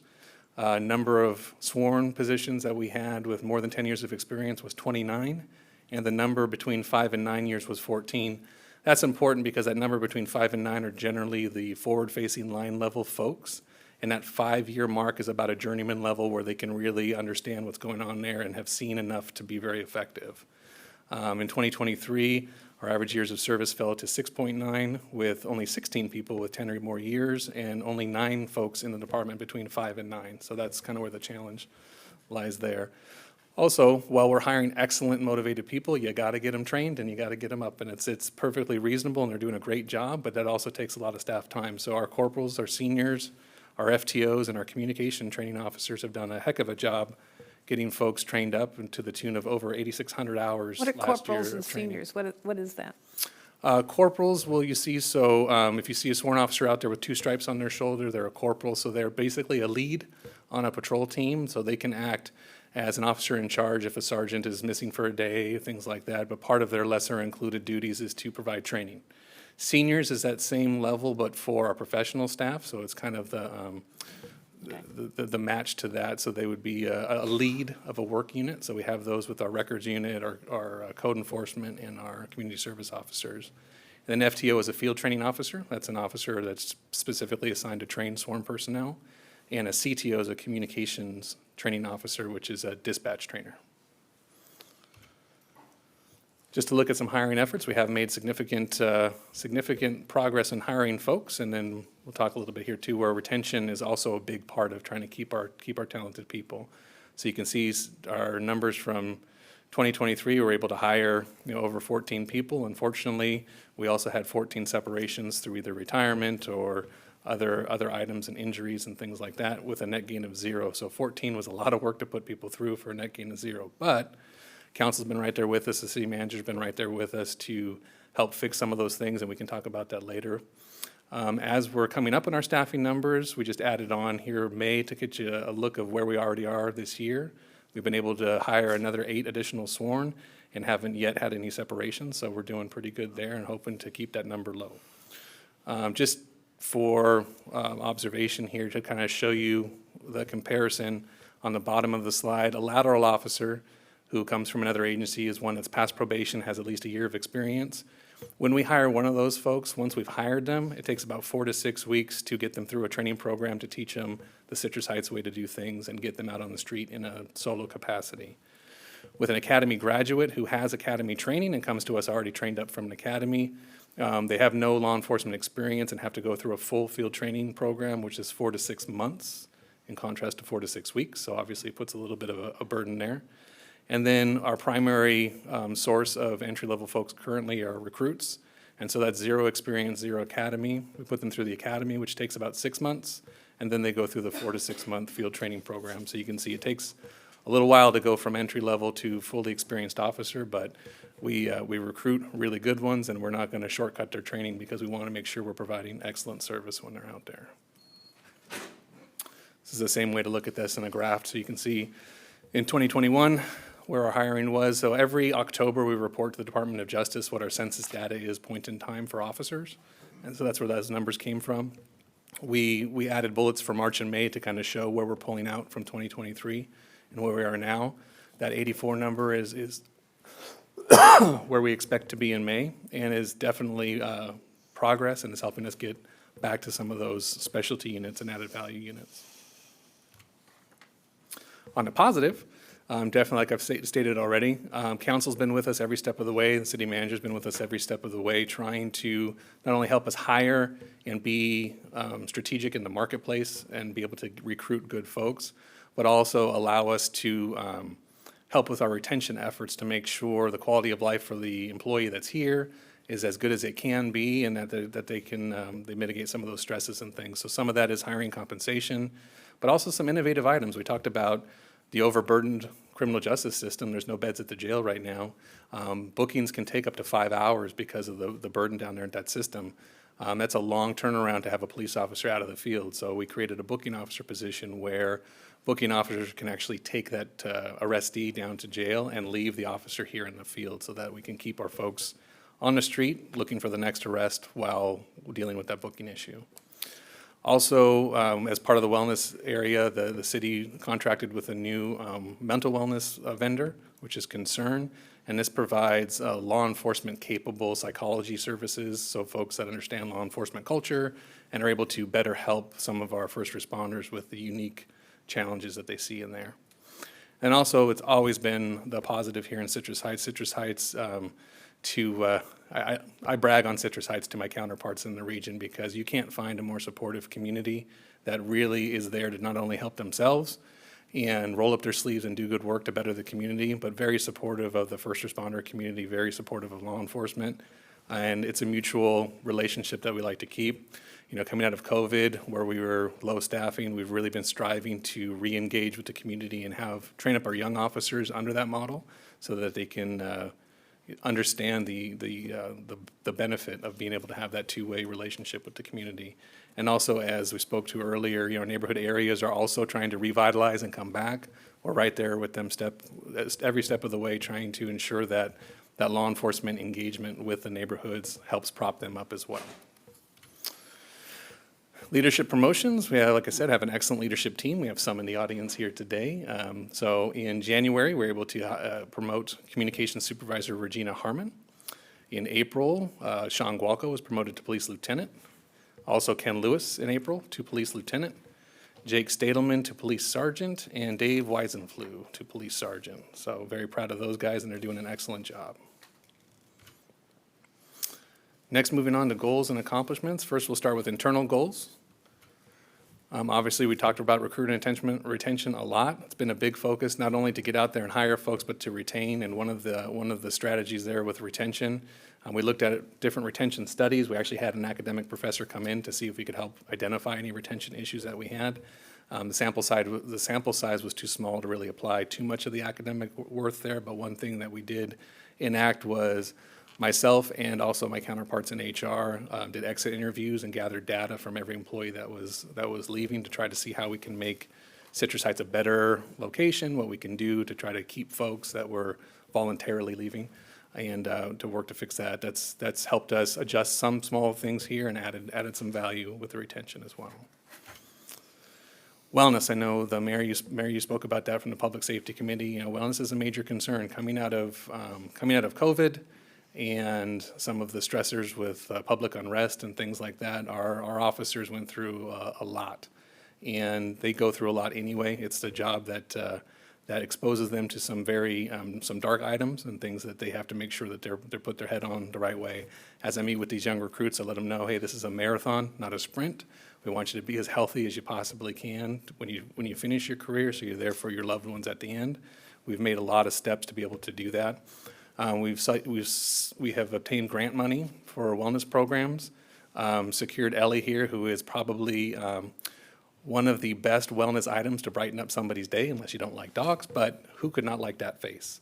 That might sound like a silly thing, but we have a nonprofit organization, which is Hearts for Heroes, I believe, yeah, who donated Ellie to us, and we have a handler trained up, which is Lieutenant Mike Wells. And so she's in the office not only for our employees, but also for folks that are in crisis to be able just to pet on the dog. And fun fact for these Hearts for Hero dogs, are all hypoallergenic, so it doesn't affect the dog allergy issue either. And HR likes that, and it helps without the sneezing, so it's been wonderful. We're continuing to enhance some of those items and looking forward to utilizing more grant funding here in 2024. She's beautiful. Again, like I spoke to, it's been a challenging time for law enforcement, and our leadership team was not left out of that mix. We have a great team really trying to hold the place together, and it was a challenge there. And so one of the things we tried to do in 2023 is, re-engage with the purpose of law enforcement, why we're here, help to put the alignment with the leadership team in place to really train these young folks in what it is not only to be a law enforcement officer and to keep them physically safe, but what it means to provide that high-quality customer service out to our residents, and the importance of what we've built here with our community relationships with our team. In a municipal police department, we work at the pleasure of the community. We work with our community. We're not an occupying force, and we really want to train up these folks from the very beginning. Hey, go the extra mile, do the problem solving, do what you can there. And frankly, we needed to be able to get that team back together and realign. So we spent a good portion of last year training that team up. That culminated in a team building workshop in September of last year, where we were able to really get down to the meat of issues, reset priorities, re-talk about the great things that we have going on in Citrus Heights, re-talk about the great things that the police department is about, because when you get so busy working, you forget how awesome some of these things are that we have and what a great community we have. And I know that sounds like, oh, okay, a workshop, but it really worked out well, got a very positive response, not only from our leadership team, but the very day they came back in the field after that TBW, the frontline staff noticed a change, noticed a difference, and really have been working hard on that. Coupling with that, we worked on a new department vision to move us forward into the future years. We wanted one that was easy for folks to remember and really made the point. And so that department vision is we strive to make a positive impact every day and in every interaction. That sounds simple, but when applied over law enforcement and the workload that they're doing, it definitely has challenges there. But from my perspective, we expect folks are going to make mistakes. We know things are going to happen and need to be coached. But if we come at every situation trying to make a positive impact, not only with our public, but with each other, that helps with our service delivery, it helps with our retention, and it helps us be a stronger team. And it's really been well. Moving outside the agency for our external goals. I spoke earlier about really getting back out into the community and shaking the COVID dust off and getting back out there, shaking hands and seeing what was going on. I personally try to get out to the community as much as possible. I know a city manager and I were crossing paths at different road shows all last year, going to all the NA meetings and service clubs, chamber events, Sikh community events. Director Huber and I went down to the Capitol to try to help with some of the legislative challenges related to Prop 47 reform. And then going into our schools and working with our partnership with the school district to try to engage youth with Red Ribbon Week and drug prevention and things like that. Our command staff has also been taking on that torch. We now have a command staff level person assigned to every neighborhood association, neighborhood area. I'm sorry, that's a typo on there, and we got to make the change. My bad. Okay. But we have a command staff representative there, replacing what used to be our POP officers in those meetings. POP officers were wonderful, and it was great to have them in there. One of the challenges was they would get a problem and come back, and they would have to work within the mechanism to see what's going. By having a command staff person there and then having line level staff assigned behind that, and we can talk about that in a minute geographically, really those folks can get the issue from the community and just issue orders immediately when they come back to make sure they're making a difference. So we've seen some positive feedback from that and looking forward to doing more there. Along with that, command staff representative, we have divvied up geographically the neighborhood areas within our specialty units, like our impact team and code enforcement, so that when there is feedback from the neighborhood areas, there's already an assigned detective, a code enforcement, or traffic unit person that can already take point and be lead. And it really makes a difference. We always wanted to say we can keep all priorities on top of our heads, but getting one point person assigned to specific problems is really where it's at. That's been good. And then we've always had our command staff represented in our service clubs, and we've maintained that and seen good benefits from that as well. And then just our regular staff. We love our community. It's a great community, and wherever possible, with calls for service depending, we can get officers out to these shows. And some of the, we were at the fireworks show, Sunday Fun Day, Trunk or Treat, doing some of our anti-opioid program events and school events, and many, many more. So love to see their faces out there. And really, it's mutually beneficial. I know the community loves to see our officers, but we love to get the interaction between our officers and the community where it's a positive interaction and not finding somebody on their worst day or having to make an arrest, and pays off dividends. Other goals was focusing on quality of life violations. These are that low-level criminal enforcement that's been a focus for the whole city, and council's well aware of many of these items, but just to touch on some of those things. Trying to use the tools we have as a city with our local control to be able to bring accountability measures even with the challenging landscape that we have. So some of those have been our shopping cart ordinance, adjustments to our legal dumping ordinance, the move from making our ordinances misdemeanors to infractions, which sounds counterproductive because it looks like a lowering of a consequence, but actually by moving those to infractions, we're able to get them actually ingested into the criminal justice system. So when we follow up with a chronic nuisance offense, we're able to actually have those in the system as opposed to just us talking about when they were and how they got out of there. So that's been good. Our partnership with the city attorney's office has done well to set the mechanisms in place to help us with that chronic nuisance event. There is about 9 currently sitting with the firm that are looking to start the process of criminal prosecution behind some of the chronic nuisance quality of life issues. And we're looking forward to being able to report out on those successes as they make their way. As just a measure of how long these things take, our very first test case was 2 years ago, is still being adjudicated in the criminal justice system. So we're working on that and make sure we keep everyone updated as we go. Next was to look at our impact model. As council might remember, while we had those staffing challenges with our specialty units, we wanted to make sure we didn't lose all of our added value. And so there was a merger of our special investigations unit and our POP unit so that we could combine those resources and actually have a robust street team that could accomplish both of those missions. So basically, the impact mission is to provide that street-level crime suppression, crime prevention education in areas with significant crime trends or quality of life concerns, help with community outreach, collaborate with city partners and stakeholders to find long-term solutions to community problems. Team members are listed over here, and we'll talk about some of their accomplishments. I will say this unit is an experiment, and we want to see if we can get the most bang for our buck out of the resources that we have.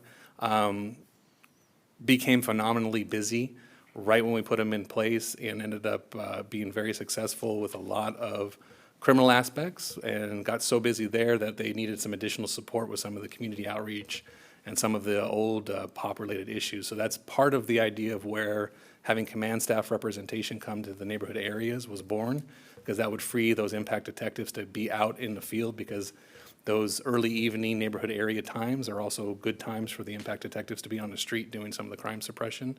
So we're continuing to massage that model to make it better and to be able to react to community feedback to make sure we're full service. But we've stumbled on some pretty good, effective models, and we'll see some of their accomplishments here.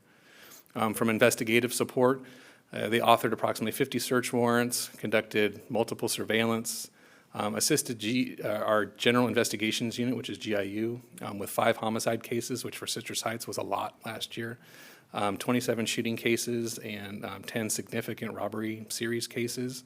I want to pause here because I know we're talking about impact, but what I would really like to highlight, and it's not really on slides because of the way their work goes, but our General Investigation Unit, which is our detectives and in partnership with patrol and our criminal investigation teams, have done a phenomenal job, even while being understaffed, of leveraging technology, some of the latest crime-fighting tools that are out there to make just phenomenal arrests in short periods of time on some very dangerous and significant suspects that are out there.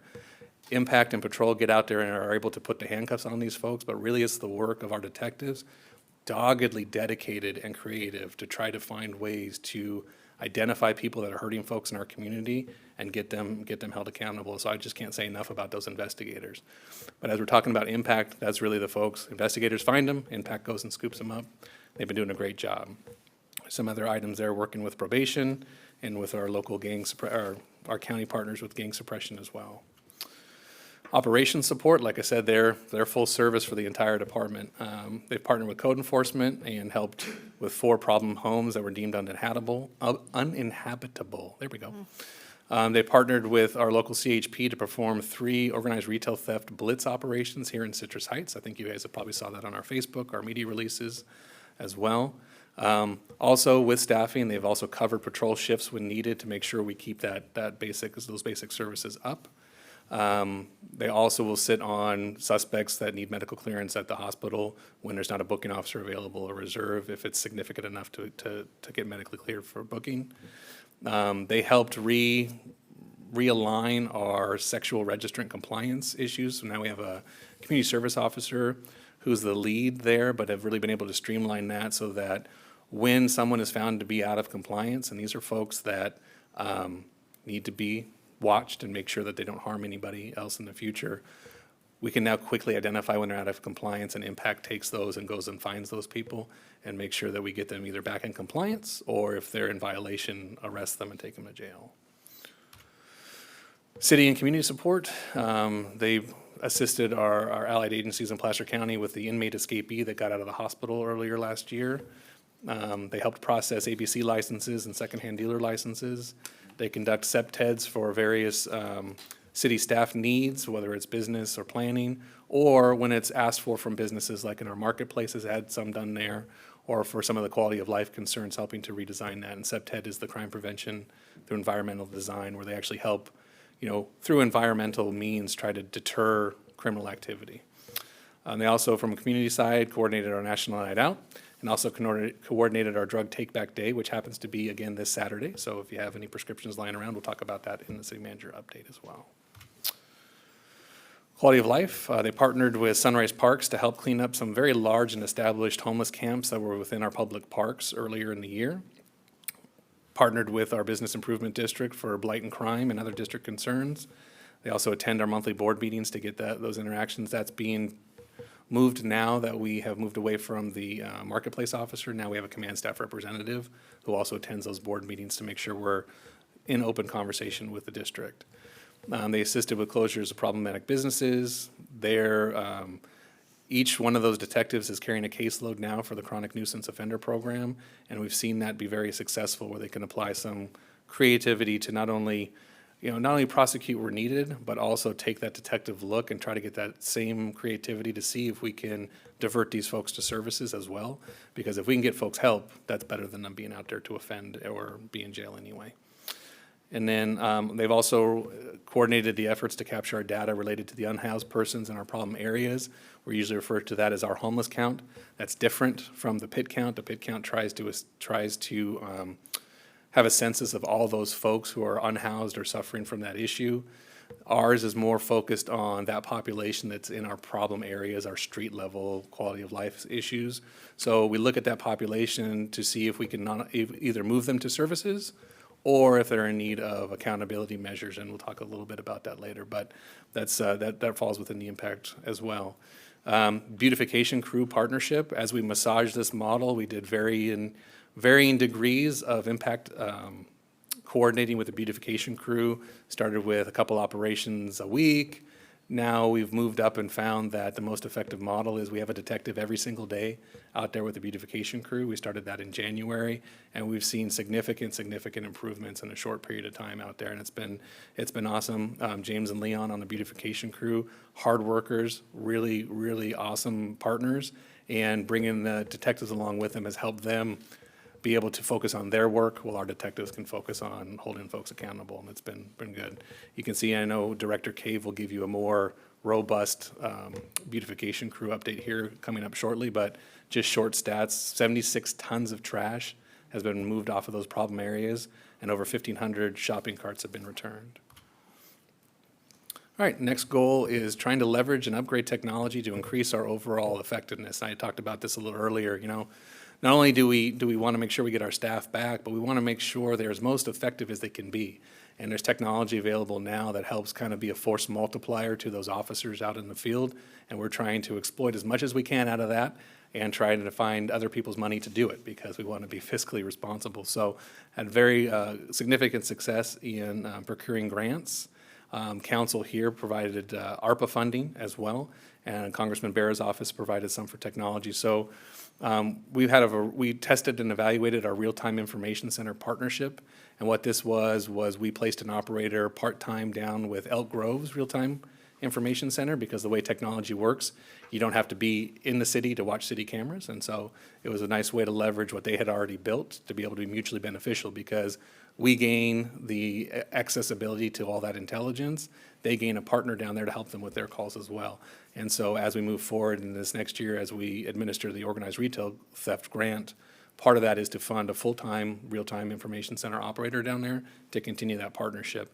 And that regional model is one that's unique and has been very effective.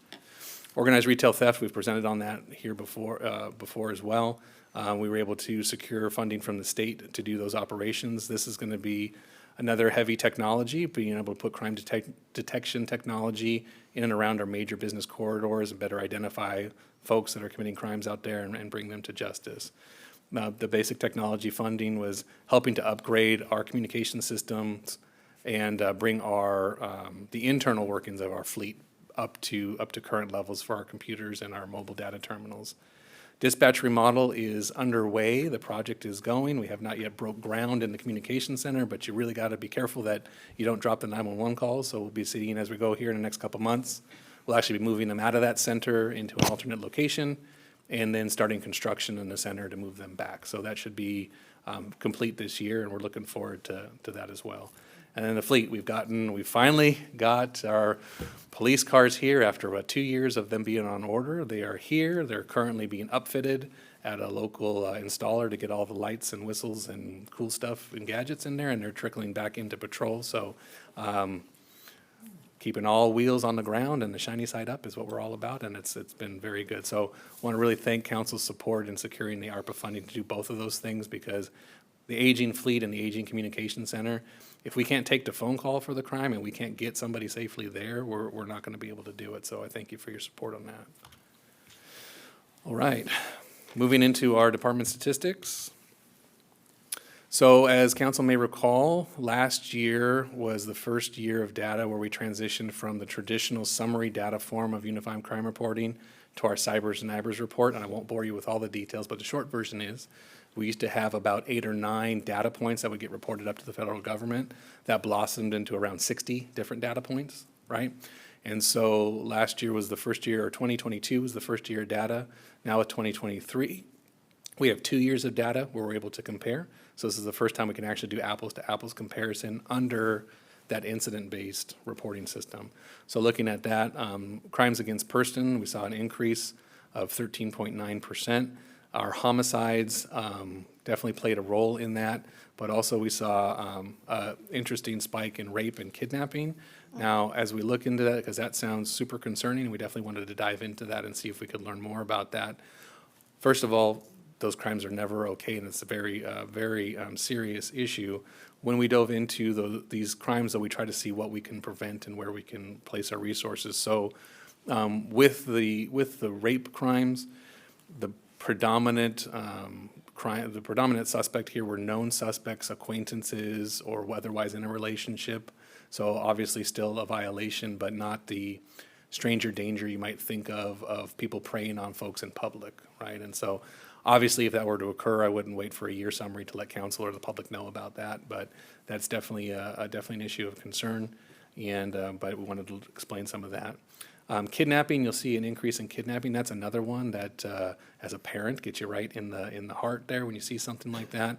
That was 100% known folks. It was generally parental custody or folks that by court order shouldn't have had the children, or was an additional add-on for a crime. For instance, if you're committing a crime in someone's house and you move them from one room to the other, technically a kidnap has occurred or a false imprisonment has occurred. Those numbers fall under the category of kidnapping for purposes of this reporting. So again, none of these represent the predator out in the street kind of a kidnapping, which still not great, but not a public as wide of a public safety concern. The other increase that we dove into deeply was robberies. Frankly, this robbery is directly related to our organized retail theft and some of the other low-level criminal offenses we talked about, folks that have no consequence for shoplifting have become even more emboldened. And a lot of these robberies represented people getting very aggressive during shoplift incidents or becoming emboldened, with those. Happy to say that, we've been able to take significant quick action on a lot of these robbery series that we've had recently and been able to get folks in custody very quickly. Interestingly, robbery falls under property crime, as the Uniform Crime Report goes. Don't ask me why, but it's usually because you're taking some item. But I would say if I got robbed, I would feel that it was affected my person, but that's reflected in those numbers. So crimes against property, you see an increase of 1.1%. And then crime against society is a new one that we have not generally reported on, but these are mostly status offenses, which, while it seems large with a 17% increase, it's actually some good news. These crimes are crimes where our officers have found somebody in possession of illegal narcotics, illegal weapons, prohibited persons. So generally, this increase, a good portion of this increase has to do with the higher proactivity we've been able to do as we've been getting staffing back. So while you never like to see an increase of crime, in this particular one, it actually is highlighting a good service. That being said, while we're talking through that, I do expect this year, with all the effort we'll be putting into the organized retail theft, I do predict that we'll see a spike in shoplift and larceny reports. In fact, as we've been meeting with business owners, a lot of folks had given up on reporting shoplifts because they didn't feel like anybody was going to do anything about it. Now that we've been out there trying to encourage those reports, we are seeing significant spikes in the reporting, which is going to statistically throw a curveball, but we'd rather know everything that's happening so we can better attack it. So this time next year, we might be seeing for the first year of this organized retail theft, we might see a significant increase in that, and then we'll hope to see our strategies breaking that down. And then of the total groups altogether, or overall crime, if you're going to report on that, it's a 4% increase based on this cyber summary data. Now, like I said, we were in the first 2 years. Usually we try to look back at least 5 years to kind of get a baseline, because you can have a year off here and there. We don't have 5 years of data under cyber, so we went back to the traditional UCR review just to kind of show council and the public the overall 5-year look at those things. So you can see while we had a slight increase this year, we have been still trending downward in many of these crimes. So if we were only reporting on the standard summary statement that we had before, we would actually have seen about a 1% decrease. Well, I guess less than 1%, a 0.36 decrease in overall crime. And as you can see, we still would have noted the rape, robbery, and homicide increase, but overall, that's just to give you an apples-apples comparison for the 5-year viewpoint. Moving on to traffic, as you can see, our traffic citations, with staffing comes more traffic enforcement, which is great, because here in Citrus Heights, we talk about quality of life stuff, moving around and folks driving and driving recklessly or causing collisions is a big concern for our public. We're out there as much as we can to try to do that enforcement. You see our specific traffic citations with our motor unit jumped from 846 to 2,500. We were only able to put one additional motor unit in the streets in 2023, but you can see one motor unit makes a big difference in those numbers, and we're hoping to get more of those out this year as well. Our DUI arrests went slightly down by 1, but still a significant concern for us. As we get staffing back, we'd like to see a dedicated DUI car out there. We've actually submitted some grant funding specifically for DUI drug car as well, to be able to provide that additional training. Our traffic collisions, you can see down on the bottom here, those numbers. And then over on the side, here's a breakdown of our DUI types. Now, there's a question from council on the different types of drugs that are being seen in these DUIs.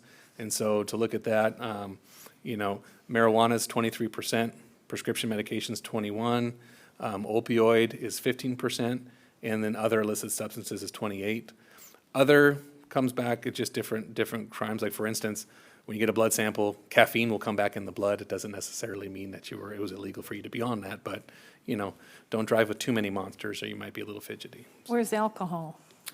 Well, this was a breakdown of just the DUI drugs, so you Okay. can assume all the rest were alcohol. So 14% of the total 259, 14% of those also were drug-related. So they may have a combination of drugs and alcohol, but 14% specifically we called out as drug-related and then broke out by drug type. So it'd be 85% of the rest is pure alcohol. Overall calls for service, handled about 82,000 calls for service last year, 14,000 officer-initiated calls, cleaned up over 900 camps. Again, much like we talked about with organized retail theft, what we're seeing is we're able to be more proactive at some of these quality of life concerns. We're seeing the numbers of violations grow. A lot of that has to do with the proactive efforts that we've been making out there. You see 81 guns taken off the street, almost 9,000 reports, crime reports taken, recovered about 280 stolen vehicles, and had almost 900 felony arrests. Dispatch center is a busy area to work into. So this is kind of a breakdown there. We told you we had 80,000 calls for service, but those are just the phone calls that turn into actual service calls for our folks. Dispatch is busy doing much more than just that. And so you can see their total is about 138,000 for the year. They average about 380 calls a shift or a day in a 24-hour period. So they're super busy.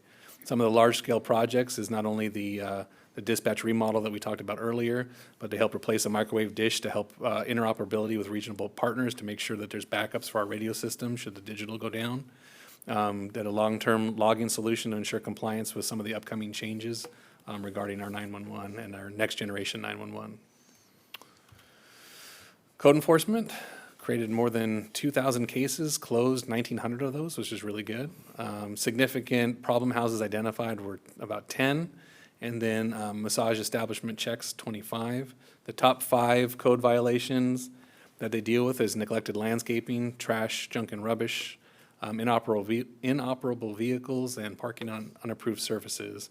That's the day-to-day. You can see a before and after on the right here. That's what our code enforcement engages with sometimes when they first walk in the door. And after we bring homes into compliance, you can see the bottom picture is that same house, but you can see the floor now, which is a lot more healthy for everybody involved. Moving over to rental housing inspection unit. They work with our code enforcement folks, but they're focused on the rental housing inspection program. Purpose of this program is to try to preserve neighborhoods and the quality of life for our residents by making sure rental properties are compliant with health and safety standards. This has actually been positive for both tenants and landlords because it's an impartial check. So for tenants who are too afraid to point some of these issues out, the operators are able to come in there. For the homeowner who maybe can't get in to inspect their own property, being able to get in there, we can alert them to some significant problems that are happening. So we did have a staffing challenge in our code enforcement and rental housing last year as well, but they were still able to inspect more than 470 homes, verified 1,600 violations, and were able to either gain compliance or clear 1,500 of those as well. Animal Services, a little quick snapshot on what their day looks like. So again, you met those folks, I think it was last council meeting.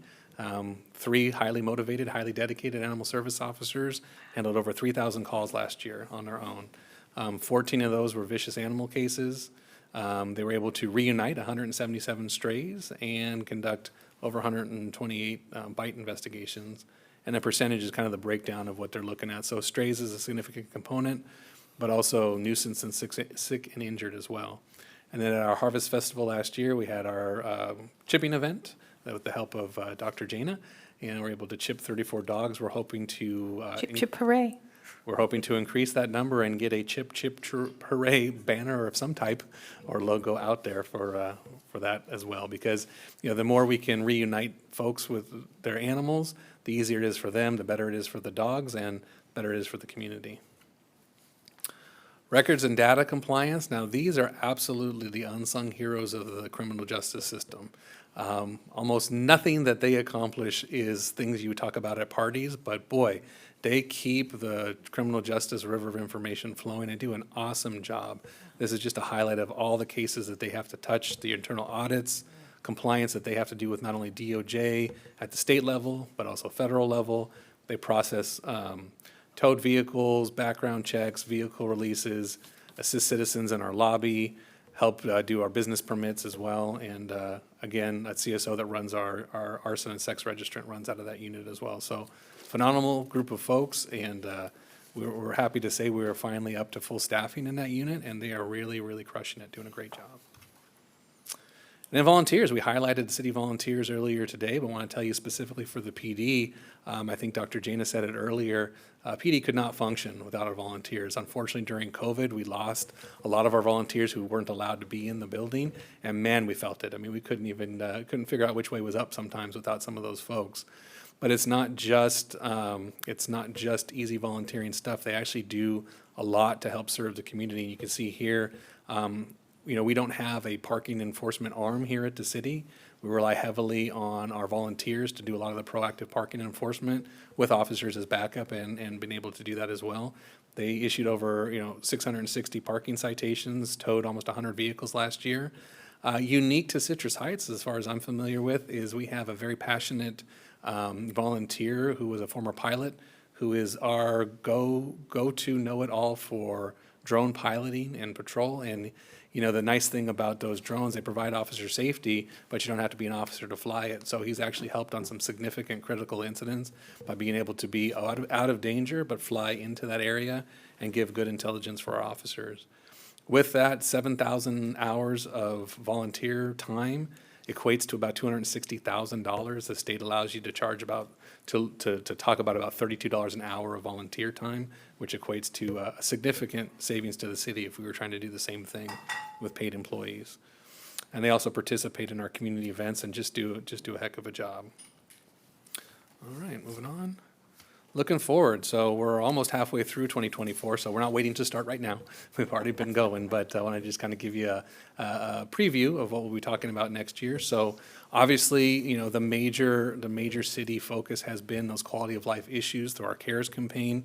The police department's been lockstep from the very beginning with that, trying to make sure we're supporting those issues as well. We're going to continue to do that through our quality of life enforcement. We really do have a heart for getting people to services, but from a police department job, the best way we can help with that is hold that accountability line for folks that aren't obtaining services or have issues. So along with that, we talked about some of the accountability measures that we can control. When we're out there, those folks that there's frankly drug addiction and drug use is a significant concern for our whole population. Opioid addiction and the fentanyl crisis hits everybody. We're out there at least once a month with an overdose and having to deal with that. But in the landscape that we talked about with the criminal justice system, law enforcement in general, it kind of fell out of fashion to enforce things like being under the influence of a controlled substance in public. I know Mayor Daniels probably remembers, as do I, where that used to have teeth and help get people cleaned up. There's not a lot of teeth there, but the law's on the books. We're training our young folks up into that investigative ability so that, folks, that if we can get addicts into service, that's the number one thing to do.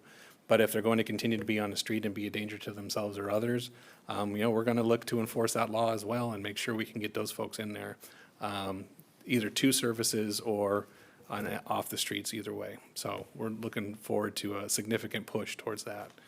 Animal services enhancements, we talked about that as strategic planning. We've talked about that with council.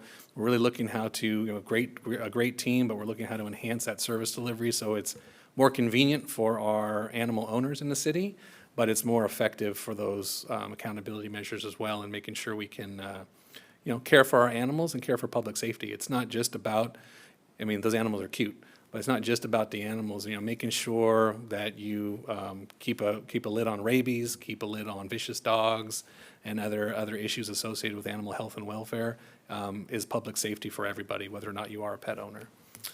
And then again, like I said, as we're moving forward with staffing, we're trying to bring back that added value items. And, now that we're getting folks off of training and back out into the streets and we have a whole new generation is really looking at strategic ways to deploy our resources so we get the most out of the officers in the field. And so you might be familiar with our crime and traffic strategic enforcement program, what we call CATCH. We're working that and revitalizing that so it's more user-friendly with the technology add-ons that we have right now to be able to, get our folks who are out there crime fighting, get the information from them, coupled with the information from the community and the information from our criminal justice partners to really say, hey, where can we deploy people today that's going to make the biggest impact in crime and traffic or quality of life issues that we have in the city. So looking forward to some advancements there. And again, continuing forward with our community enhancement and engagement relationships. We'll be working on a community education plan this year to be able to hit on all of our media channels, including hard mailers and whatever, give people resources so that they are aware of what's out there, what we can help them with, but they're also aware of all the different avenues in which they could report crimes or help themselves, like with restraining orders and issues like that. And then youth and safety engagement, youth is always the future, and, if we can protect that and raise them up as best as we can, that's a significant focus. We've been in regular conversations with the school district on how we can partner together to help secure our children while they're at schools.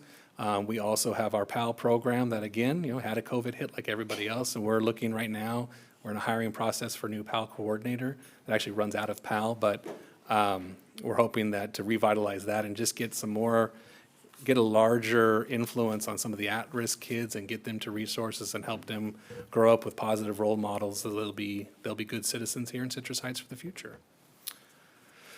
All right, so with that, did want to talk about some of those that we lost this year. So volunteer Bob Warris and Elian Kapachi. Both were volunteers with us since the beginning in 2006. In fact, Elian served the Sheriff's Department substation before we even got there. So her and Charlotte were the most veteran police folks in the town. Unfortunately, Elian and Bob both passed away. Bob just recently, and Elian was last year as well. So phenomenal folks. Bob was in our traffic unit, and he was known as Mr. Thomas Guide because he knew every street in the city and helped train up some of our volunteers that are working out now. And Elian was our post office. So she would come around and deliver the mail with just the sweetest smile that you ever seen, and everyone loved her a lot. Both achieved over 90 years and also dedicated community servants, so can't say too much about that. And then one of our own team members, and I think I've shared this with council as well, but we lost our dispatcher, Katie Vryheid.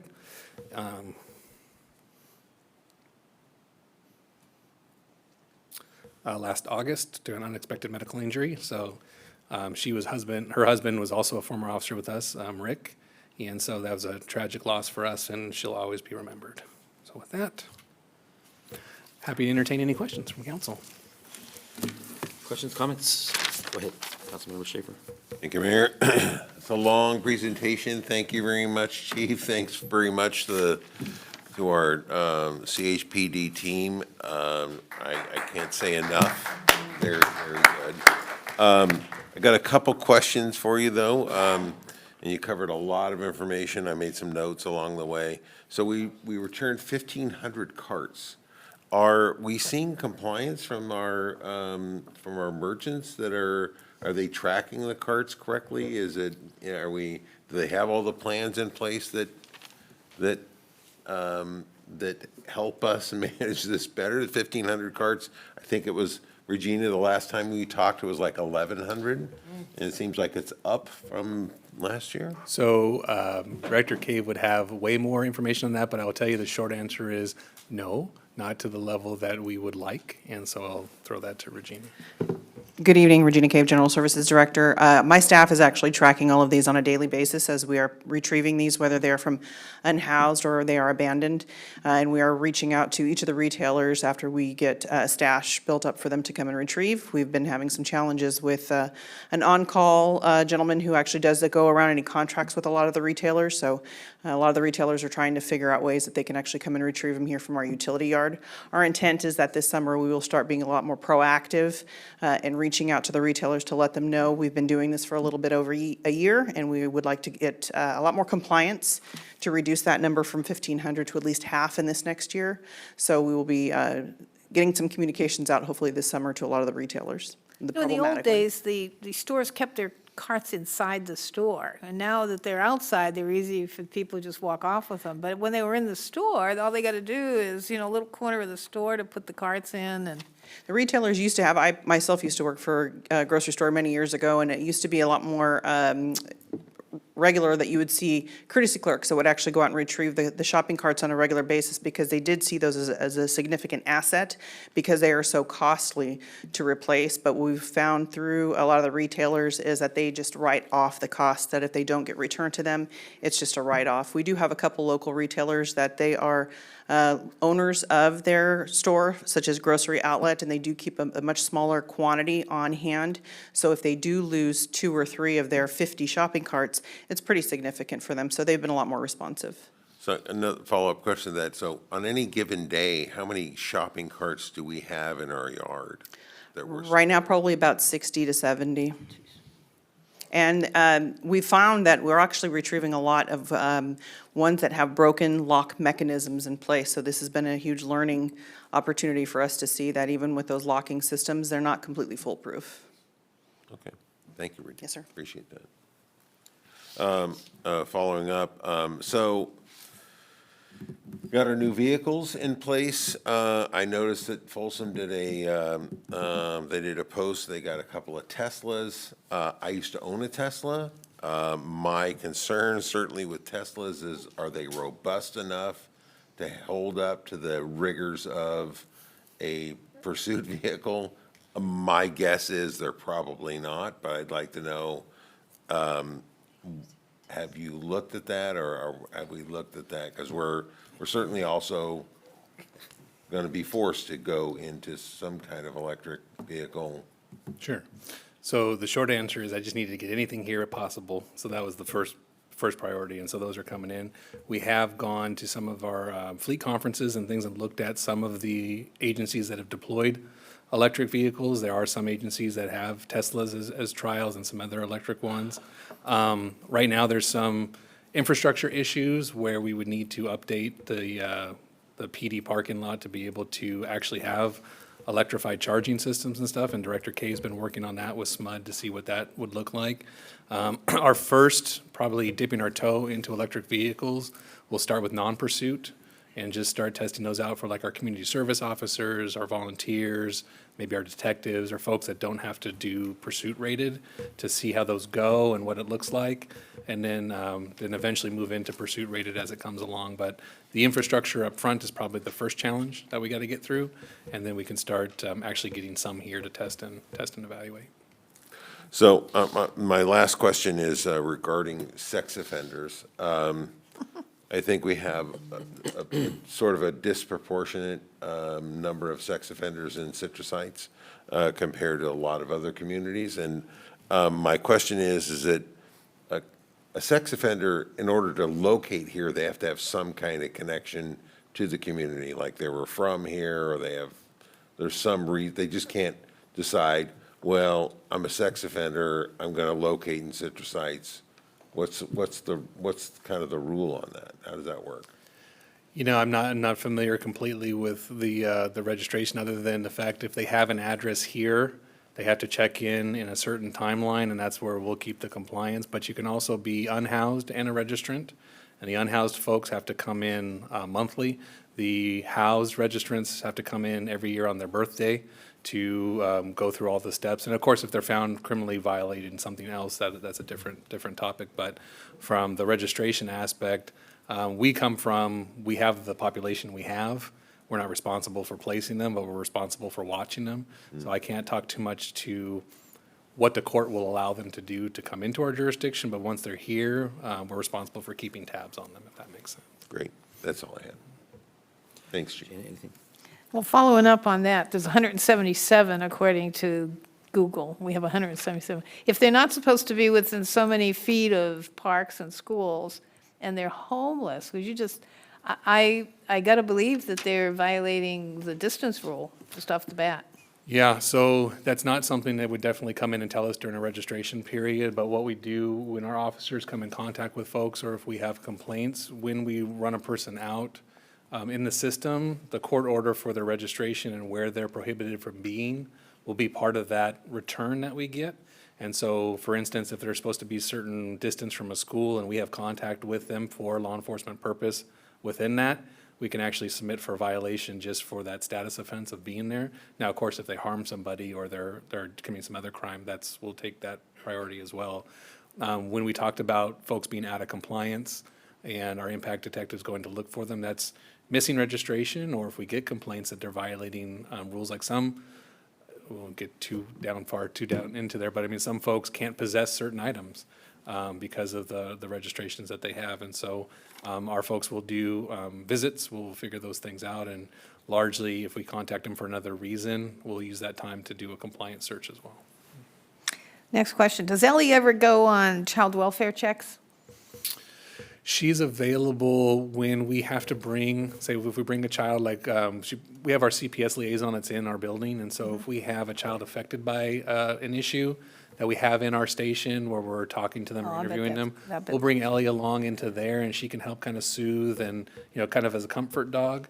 So not terribly deployed into houses, although I guess we could, but primarily it's to sit with folks if they have it. So like if we had an issue where the child was at the house and Ellie was here and on duty, we could do that, but primarily it's for the kids that are here that we're already having to process, they're already scared, have been taken away from their parents.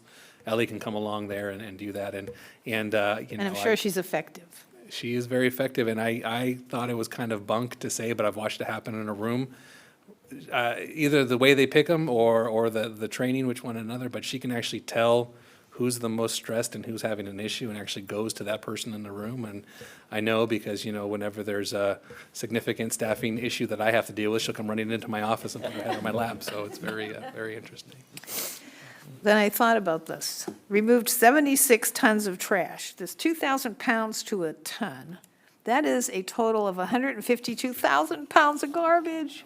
That's A lot of amazing. junk. 152,000 pounds of garbage.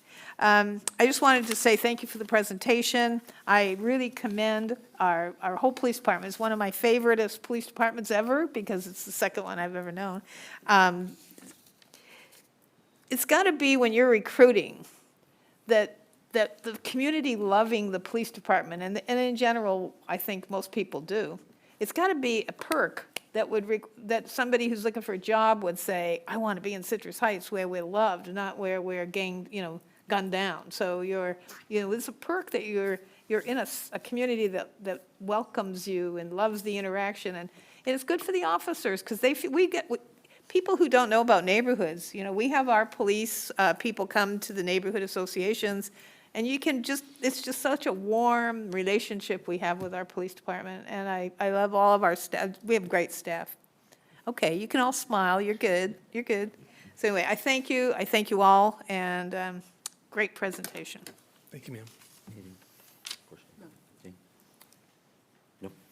Okay. I'll just echo those comments too, that, it's a good report. It's a little concerning in the beginning because of the different ways of reporting out, but I really appreciated that you took the time to do the UCR comparison because that then really tells the truth and whatnot. And so thank you so much for that.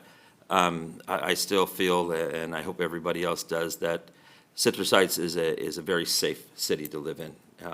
There'll always be problems anywhere and everywhere, but I have no hesitation that I would walk out down the street anywhere in Citrus Heights at 10 o'clock at night. It wouldn't bother me to do it at all. And to me, that's a reflection of, how safe are we really? And so thank you for all of that. Thank you for the staff, as it's pointed out, because nothing happens without the staff. And so thank you for that. Thank you for your leadership with the staff. And the other thing I feel confident in saying is that we have the absolute best police chief in the Sacramento region. And it probably goes more towards your MC qualities, but no, we have the best chief in the region, and we have the best chief that Citrus Heights has ever had right now. So thank you for what you do. No, thank you, sir. All right, anything else?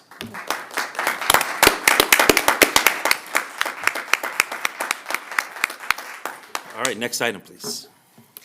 The next item is city manager items.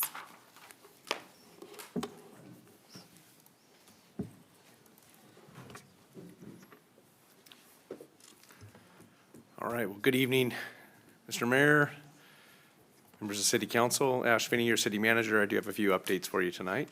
One we're very excited about is our Trailblaze Arcade Cripple Creek Trail Grand Opening. That's going to be occurring on a Sunday morning on May 5th. It starts at 9:30 at Tempo Park, and it'll end at C-Bar-C Park. There's going to be a ribbon cutting, a community walk associated with it, a true outdoor celebration. And this is a culmination of a lot of hard work from the team to fit a trail where one wasn't planned. and it connects a lot of community parks, schools, and a lot of other community features, and it's, an off-street connection for people to enjoy and connect with their neighbors and get some fresh air and enjoy the outdoors. So very excited about this trail opening. There is going to be a very cool commemorative item. I'm not going to blow the surprise right now, but it is a great token of appreciation for those that choose to come out and celebrate. And you can learn more about it on our website here. Again, 9:30 in the morning at Tempo Park on Sunday, May 5th. And there will be, when you arrive at CBRC, if you work up an appetite and things like that, there'll be some food trucks and so on and so forth. Question, so 30-minute walk to CBRC, and then how do you get back to your vehicle? Another 30-minute walk after you've gone to the food trucks? Strategically placed the second vehicle. I know I'm bringing that, my Director, I was going to say something that I think is occurring, but to not get myself in trouble and have Director Cave hit that one. Oh, she's in charge, it's no problem. My staff is. We have coordinated in partnership with RT, so RT will be there to provide shuttling services back and forth between CBRC and Tempo. So for those who do park at Tempo, and if you don't want to drive over to CBRC, they'll actually drive you over there and they can bring you back. And that will be available from the start of the ribbon cutting until about 2:30 on Sunday. Thank you. Should have just gone with my gut.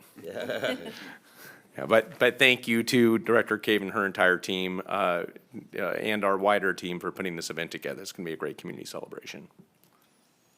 And as Chief was mentioning as part of his presentation, we are having a National Drug Take Back Day. This is an event that was started from the Drug Enforcement Agency that over the course of the entire event, I thought it was interesting that almost 18 million pounds of prescription drugs and others have been destroyed. That's a lot of beautification trucks over the course of those years. And so that's on Saturday, April 27th. It starts at 10 a.m. and it runs to 2 p.m. We will have Citrus Heights Police Department volunteers on site to assist with any questions. Our police department staff will also be assisting to take back prescription drugs into designated containers. We do ask that nobody bring any sharps or any liquids. So it would be more pill form. Is there any non-prescription drugs? Like if you have a bottle of Tylenol, you don't want to throw those in the, No, we will take those. take those, okay? Yeah, we'll And then be sure if you have your name on your prescription that you just X them off, rip off. Yeah, and we would have some staff there to assist with the proper disposal method all the way around. So those are the announcements. I just also want to thank our police department for their great work. It was a very thorough update, and there's a lot of women and men behind that make up our department, and chief, his leadership team, and just everybody there. A lot of hard work every day, day in and day out, to keep the citizens of Citrus Heights safe and improve the quality of life here. So just my gratitude to the team, too. All right. And that's all I've got. Next item, please. Next item is Mayor, items or requested by. Can I interrupt real quick? Did you forget the San Juan thing that we sponsored? And unfortunately, I can't make that, but. I did. On May 4th. On May 4th, on Saturday, we have a lot going on. Yeah. Saturday, May 4th, there's at San Juan High School, there's the Sacramento Valley Manufacturers Association is having an event, and it's going to be a showcase, a manufacturing showcase. And there's going to be a lot of students competing in a competition. It will be held here at San Juan High School. And I believe the start time on that is at 9 a.m. Am I correct on that? Do you know offhand? 10 a.m.?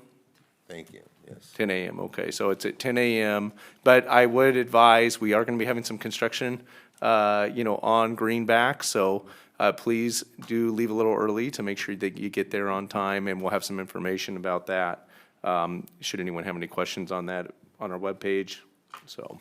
But yeah, that'll be a great event. And the city is sponsoring that event, and it's something that really kind of gets at our youth. I mean, Councilmember Schaefer, you spoke to it earlier. We do have a lot of residents that are involved in manufacturing, and I think in the manufacturing showcase in the past, we've had a pretty robust Citrus Heights turnout of students. Absolutely, yes.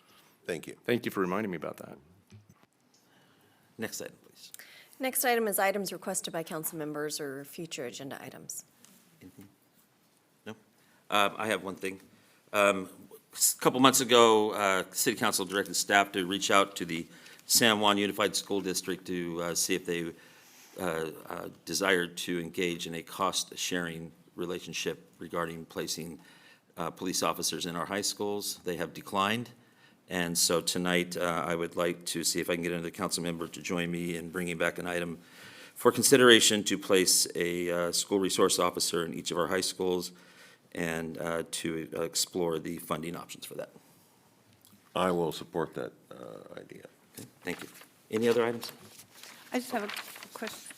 These grants that we gave tonight, do we put I think we should put their events on our city calendar, like, you know, that autism festival when it gets organized, because that's a wonderful festival, and we may generate it under our volunteer hub, because I have met a lot of people in our city with autistic children who might want to volunteer for that. And so I think, I'm not sure how many of them have events scheduled, but I think we should post their events in our, and then if they need volunteers for their organization, that we should post it in our volunteer hub, Yeah, because. for events that we sponsor as a city, Yeah, through and some if, sort of and if we're contribution. the yeah. sponsor, we should be noted as a sponsor. Like that too. No, we should be, and I hear you. because, we gave a lot of money, some of them, so we should be recognized. All right, next item, please. And there are no further items. Okay, so tonight I would like to adjourn our meeting in honor of Mandisa Lynn Hunley.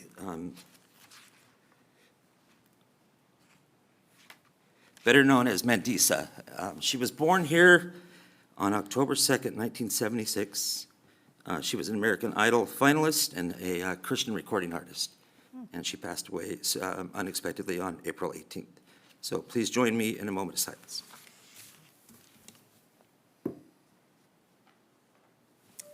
Thank you. Great job, Mayor.